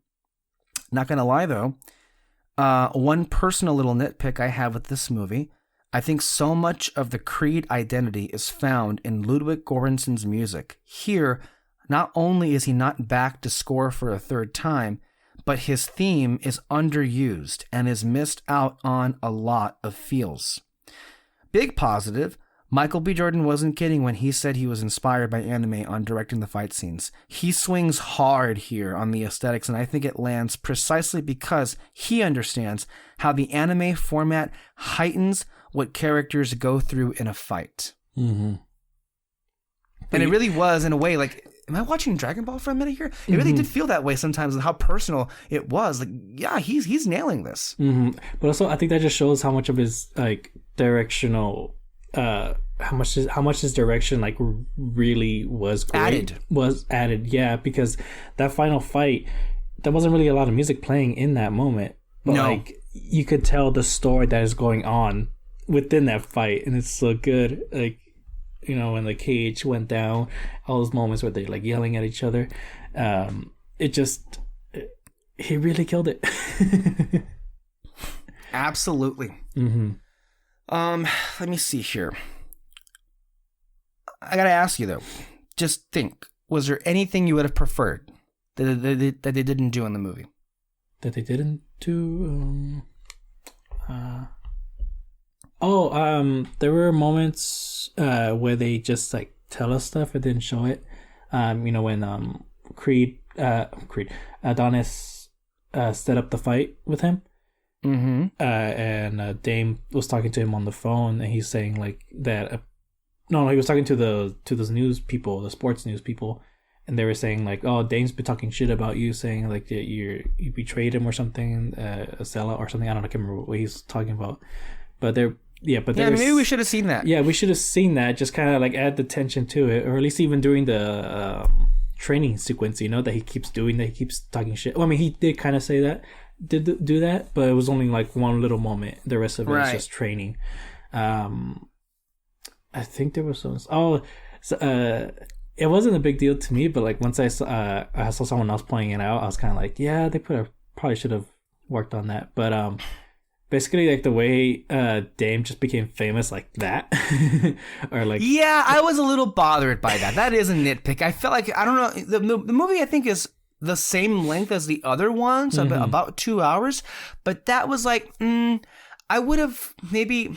It felt like we jumped over that too quickly. Yeah, for sure. Mm-hmm. So that's another one of these things where I also, even though we know, what did you make of? Do you think there should have been some line here or there to explain why Rocky is not around, or we didn't need that? I mean, I guess I was curious because I didn't see Creed 2, but now knowing, like, I feel like it's kind of obvious. He's kind of like he's with his family right now. He's just not.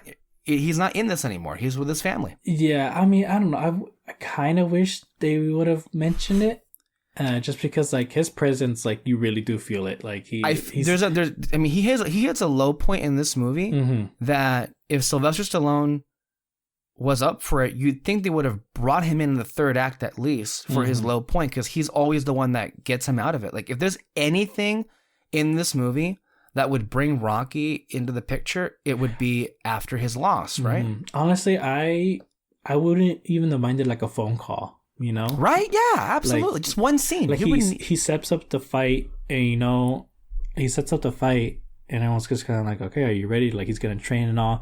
The training's kind of getting hard, and then that's when he calls him up, and he's kind of like, this guy, is pretty dangerous, and all that. Like I don't know what he would say exactly, but like. I think a phone call would have been nice and all, but right. But again, though, it still feels like this is his own personal fight that he has to go through alone, right? Because and it is the first time without, he doesn't need Rocky anymore. Also, Michael B. Jordan doesn't need Sylvester Stallone. Like this is his franchise for sure. I also want to say, I was quite surprised with the tone that they struck for, with Dame and with Adonis after it was all over, after Adonis won, and actually was quite happy and satisfied that their relationship wasn't left in this dark and bitter place. Because I feel like perhaps in franchises like these and in stories like these, there is a bit of a tendency to kind of like leave rivalries at that and to keep it going. And not to say that they put the rivalry to bed, but it's always left on a bad or sour note. And what I did like was there was this moment that they had between the two of them, like an acknowledgement, and maybe a lingering feeling perhaps that one day there could be a reconciliation. I liked that. Yeah, same. I liked the conversation. It wasn't like, it was just... He's a compelling antagonist. Maybe the most they've had in the whole franchise, right? Like, easily. Yeah, for sure. No, I loved the whole thing the entire time. Like I said, like there was like this little tension between the two of them in the beginning where, they're going to have to bring up what happened that day when he got arrested and all. But they don't, I don't know why. Maybe they're afraid like who's going to bring what up, who's going to say what and all that. But they're kind of just trying to move on. Okay, let's let's just help each other out. And then the whole time, I don't know what his goal is. Everyone else is like, no, he's too, like, you know, you can't trust him and all that, blah, blah, blah, even though they're going off by little information. But there is some, I guess maybe because of the trailers, you know, like, you know, it's just shit's gonna go down. So you are kind of like, okay, what are you doing? Like, what are you gonna do? What's gonna be the tipping point of like you going up against Adonis and all that? And then there's like these little small moments where he just sees Adonis and his whole life, you know, and you're kind of like, is it good for him to see this? Like, he really did miss out on everything because of that day. Yeah. Mm-hmm. You know, and it's just kind of like, and that's what brings attention, because like he sees, like, he looks at his house, he sees like, you got a glass floor on the second. Yeah. And then, you know, he goes to that little party. You know, he's just by himself, and like there's this one moment where he goes up to Adonis's wife, mm-hmm. and he's like, "How do you feel like watching someone else sing your songs and all that?" It's like, oh yeah, like they're kind of on the same boat. Like their dreams aren't like what they thought it would be. Yeah, you're right. Know? Yeah, and it's just like, okay, is he gonna like? And in my head, I'm just thinking all these kinds of like bad things that he's gonna do. Is like, oh my gosh, is he gonna like try to pin her against him, against Adonis or something? Like, what is he gonna do?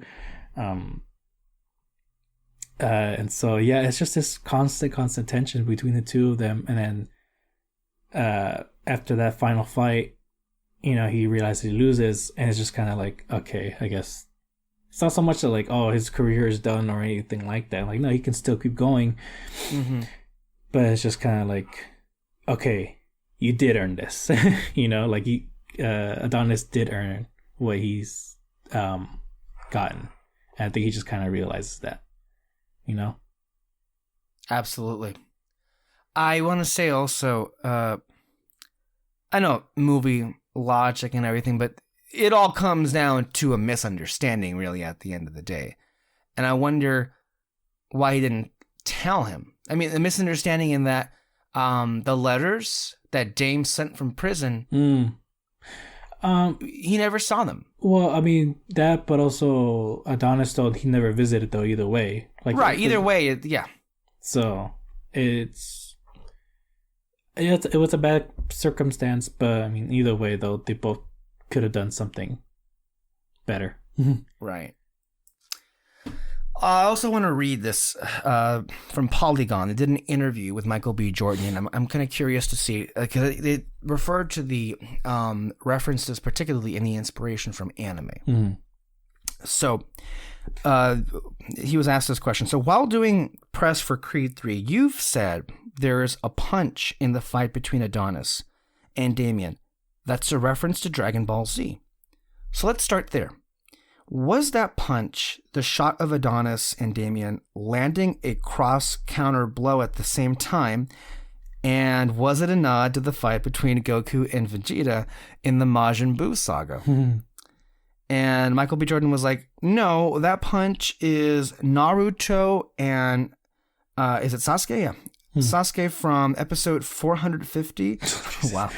He actually, from episode 450 of Naruto Shippuden anime. Wow.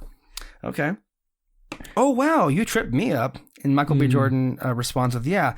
But that punch has happened a few times in anime. It happened in Dragon Ball Z also between Goku and Vegeta. But for me, the Creed 3 scene was about the relationship between two brothers. So the relationship between Naruto and Sasuke was where the inspiration for that relationship kind of stemmed from. And of course, if we think about it, no, at that point in the anime, Vegeta and Goku, going back to Dragon Ball, didn't really see each other as brothers. That honestly, if you think about it, that kind of bond took the whole series to kind of get to, just to even be considered friends. And then it kind of was like taken further in Super. So let's see further on. The fight, Michael B. Jordan continues, the fight between Creed and Damien had to be an even battle, and in an emotionally high place where these two men were both bearing their souls to one another. The emotional level they were at, where they were, let me say that again. The emotional level they were at, where they were coming at it from, the emotions between those two characters. That was the moment I learned, I leaned into that scene from Naruto. And the next question. Were you watching Naruto while working on pre-production for Creed 3? And at some point you just said, I have to put this moment in here. And then he responds, no, I mean, I watch anime every day. It's like these images are burned into my head. So when I was in pre-production and putting together the fight choreography, it was just second nature to me to reach for that. There's a few moments like that in there. The gut punch, boom. There were moments during production where I was like, where do I infuse these moments? I have a highlight reel of moments from my favorite anime constantly running through my head that, it makes sense. If it makes sense. And if it fits with the movie, I just pull from that for inspiration. Try this or try that. It just came together naturally like that. It's hard to explain, but yeah. Then it goes on. He gets asked. The relationship between Adonis and Jonathan Major's character, Damien, in this film, feels like a quintessential type of relationship you often see in anime. Childhood friends turned rivals. You mentioned Naruto and Sasuke, but what were some other sources you pulled from in defining the relationship between Adonis and Damien? And then he responds, Ed and Alphonse from Full Metal Alchemist. Is that the character's name? Full Metal Alchemist was definitely one. Goku and Vegeta from Dragon Ball Z. Excuse me if I don't say these names correctly. Bakugo? Yeah. And Midoriya? Bakugo and Midoriya, yeah. Midoriya from My Hero Academia. Those are just a few. When you're watching anime, there's all of these similar tones, themes, and feelings between them all that, in a sense, boil down to when a hero is challenged. And they usually have a best friend or rival that's the one challenging them in a lot of ways. There's a lot of different ways anime iterates on these themes and feelings. So for me, tapping into that was just a part of me. These are just some of the ones I watch, but these points are interchangeable across a lot of different anime. And that's what I love about it. They repackage these feelings and beats and emotions in different ways through different styles of animation. I'm watching Blue Lock right now, which is dope as fuck. And that's all about the ego of these characters, them developing their skills and devouring different styles and defeating others in order to evolve and grow. Wait, are you done? Or? No, I can keep going, but I want you to respond to what. It's just, this is why I gotta praise his fucking direction, because all those characters that he mentions, there is dialogue going on between the fights, and one of the ones you mentioned, Bakugo and Midoriya, that one, they're not talking to each other, but Bakugo?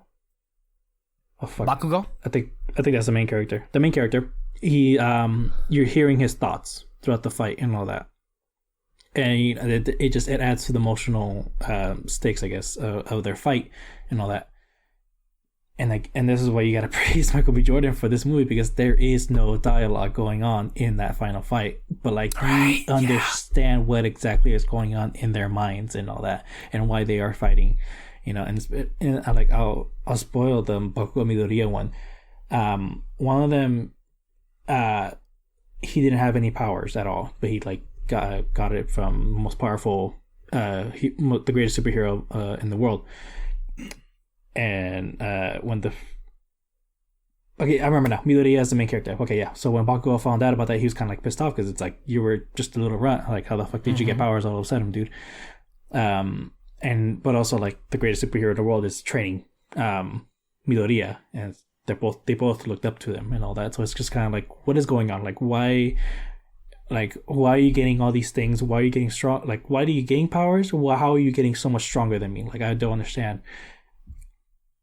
And in that moment, in that fight, like it's just like it's really great moment because Bakugo, he's just pissed off because not only because of like how well Midoriya is doing, but because of Bakugo though that the greatest superhero has to retire now because he fucked up. And Midoriya's mind is just going like, I'll fight you, but I'm not gonna be your fucking punching bag, okay? So like if we're gonna fight hard and shit. And so like that's why that whole thing is so emotional. But it's all still said through dialogue. You don't see it through their punches, through their fighting and all that, and all the dodges. But again, Michael B. Jordan though does that without dialogue, and you gotta praise him for that. Yeah. It actually, in that third act battle, the fight, there were moments of it that reminded me of some of my favorite moments in all of the Dragon Ball anime. I'll name those two right now. And as far as like how in a complete moment of zen those two are, when they're just like going at it like uninterrupted, just trading blows left and right. It really reminds me of the Goku Kid Buu fight at the end of Dragon Ball Z anyway, when they're on the sacred planet of the Kai's place, and they're just like, there's even a line I think Kabuto Kai says, my goodness, even the heavens themselves are shaking with like how much those two are going at it. And then of course, one of the ones that still is just like I get goosebumps just watching every time was Ultra Instinct Goku and Jiren in the Universal Tournament of Power, basically toward the end of it. Yeah, that's another example. When Goku goes Ultra Instinct, you had Whis. I don't know. Yes, he's explaining the battle of like what's going on in Goku's mind and all that, and it's just kind of, and even though the dialogue is great and all that, it's so like interesting to hear. They need that in the anime, right? It didn't need to be spelled out, right? It was a great moment either way, but. Right, and that's what happens. Let me continue reading on here with the question asked. Creed 3 opens as a flashback to Adonis' childhood, and his bedroom is cluttered with anime memorabilia. There's a Lupin the Third poster, a Gunpla model figure on his dresser, a Robotech poster on the wall behind his door, and a screen-printed Naruto banner hanging off the side of his desk, to name a few. You would have been Adonis' age back in 2002, give or take a year.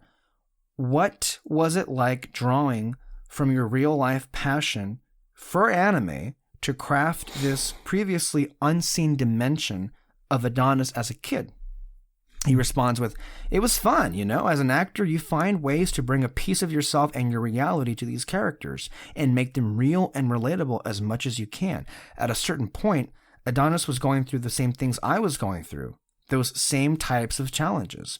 Exploring the idea of identity, your blessings, your gifts, your survivor's guilt, your imposter syndrome, the relationship between you and your loved ones, your family, your friends, with communicating and talking through your emotions.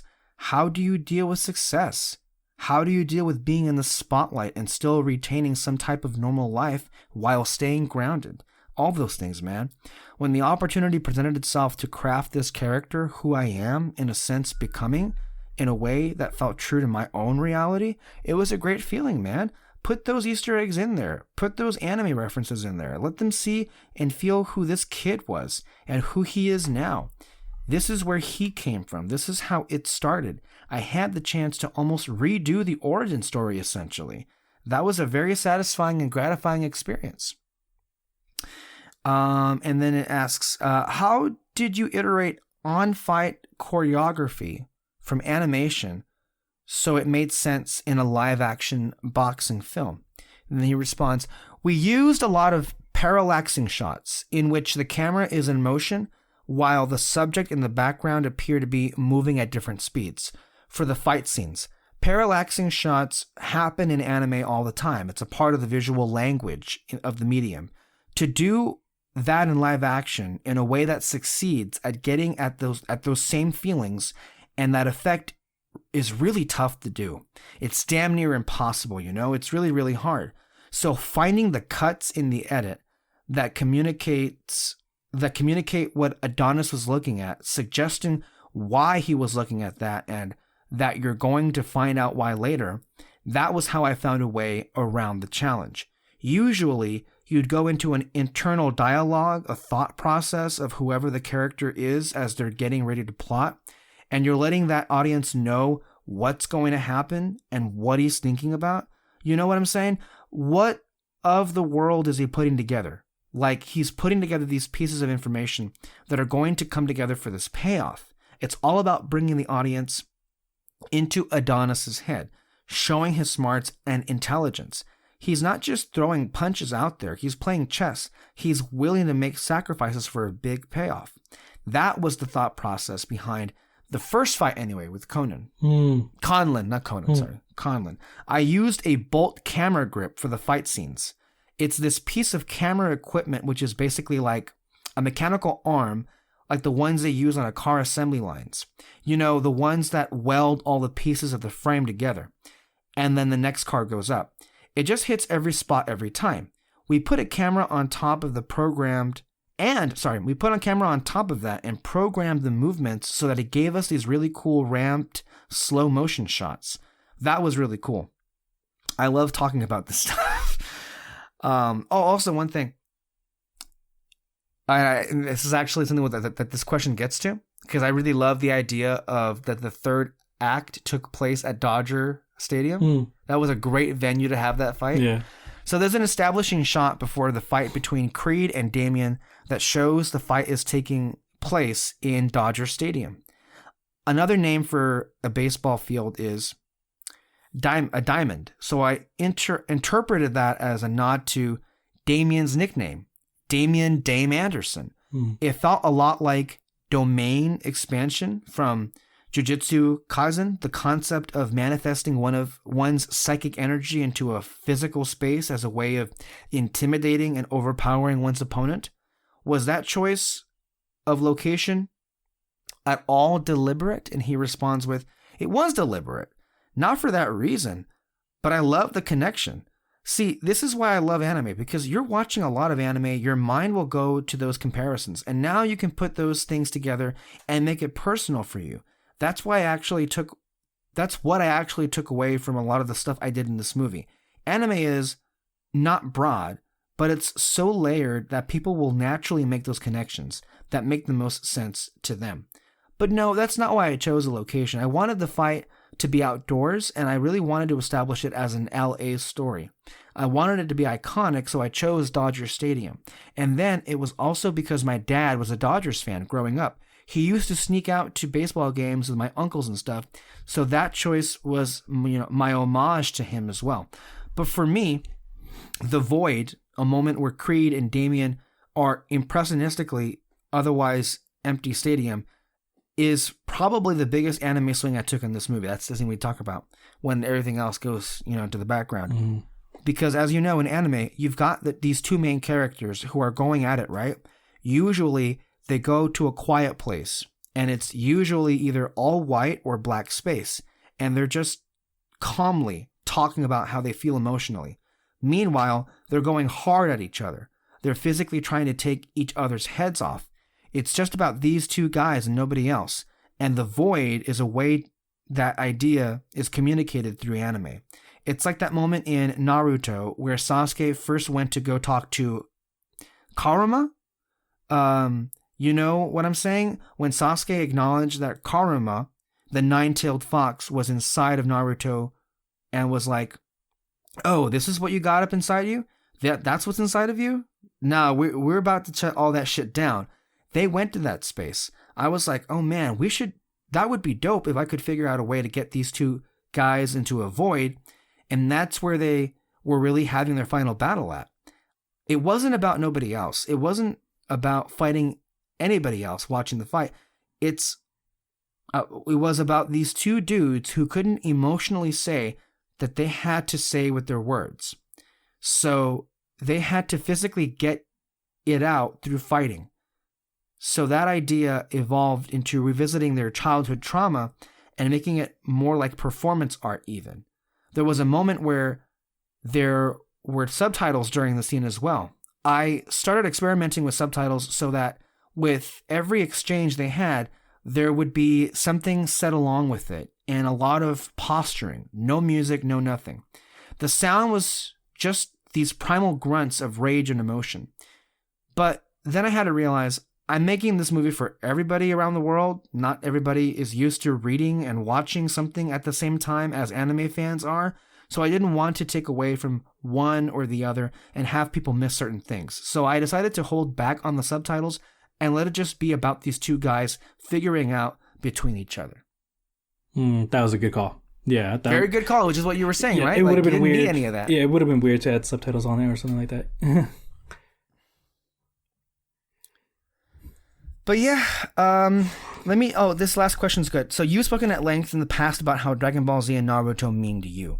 What is it about those anime that resonates with you and speaks to you so deeply? Where does that love come from? And then he responds, oh man, that's deep. There are so many layers I can get into, but like for Dragon Ball Z, it's Goku's resilience, you know? No matter how much pain and struggle he goes through every battle, a Saiyan only gets stronger.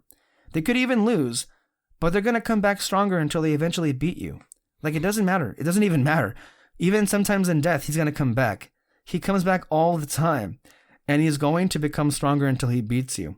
I think that resilience, that never give up attitude is what I connect with, and I dig that. I think that unassuming nature of Goku, his disarming nature combined with his ability to be ready for whatever happens when his back is against the wall is really inspiring. He really steps up to whatever challenge. The bonds and relationships of Naruto are what speak to me. Him being an outcast, being different, being shunned away from everybody, and still being able to not hold a grudge, keep a smile on his face, keep his promise, and go to the ends of the earth in order to live up to that promise is what resonates for me. And then just the idea of having that inner demon inside of you, that inner beast, I think that's something strong to have, an inner sense of self. And that's not even getting into the story of all the Hokages before him? The what? Hokages? I don't know. Hokages? The Hokages? I don't know Naruto all that well, so I guess that's a reference. I think it's Hokage. I don't know. Maybe it could be that. It could be that, because that's, I don't know. It's so layered with all the supporting characters and their own powers that represent certain things about them. Shikamaru is one of my favorite characters. Rock Lee is one of my favorites. Somebody who wasn't naturally gifted and wasn't able to use any of the other jutsu and whatnot, but still decided that ninjutsu is going to be the one thing that he's going to be perfect and great at. He's going to work hard and he's going to be able to overcome any obstacle. Even his mentor, Guy Lee, he's going to match his level and surpass it. So for me, Naruto is about promises, the importance of keeping your promises and being able to say, I'm sorry, the importance of the bonds and friendships you make when you're coming up. I could go on in a lot of different ways, but I think those are the ones that really stick out to me the most and why I think they resonate with a lot of other people too. And that was it. So a lot of really interesting insight as to like what his mind was thinking about when he was making this movie. But overall, I think it all adds up to this is a winner of a movie and definitely want to go see. And look, I don't get too many when I go out and see the movies in theaters. These days especially, it's not often you get applause, but the audience was digging it up. And before we go, I do want to get into like what was going on. So I was on the aisle, so the aisle balcony toward the upper half of the theater, and close by me there were like these two rows that were practically full. Now I don't know if this was one big group or two smaller groups that were each in their own way contributing to the distractions, but I'll just say that for most of the movie, it felt as if they were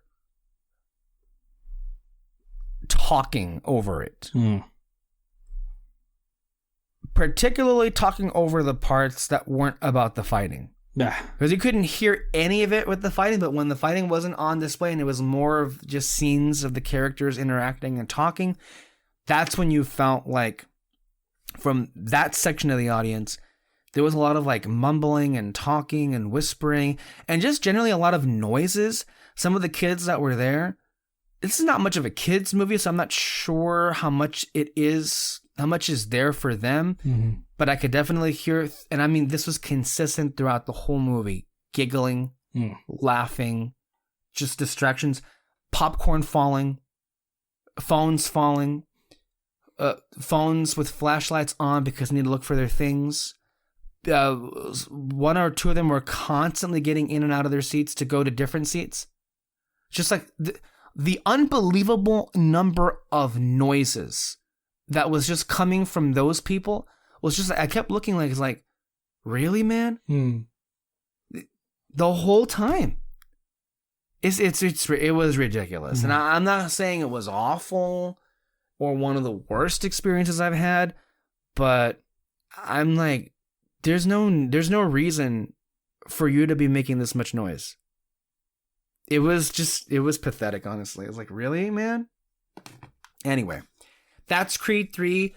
Go out and see it. Go out and see all of these movies. I feel like this is easily one of the better trilogies we've had in this, this century for sure. And I feel like, we only ever seem to talk about them when a new one comes out, and maybe we should stop doing that. It's like, there's a lot of films and trilogies, like the most recent Planet of the Apes trilogy, that only ever get like any kind of talk when a new installment comes out. And like, no, we shouldn't forget that they feature some of the best films released in the last decade.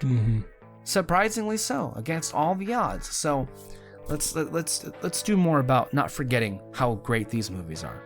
Anything else you'd like to say, David, before we go? No. I'm good. Okay, well, thank you so much for listening. Thank you all for being here. Stay under our spotlight every single Sunday for more new podcasts. The Academy Awards are coming up, and we'll see how that goes. And until next time, we will see you. Bye-bye. Bye.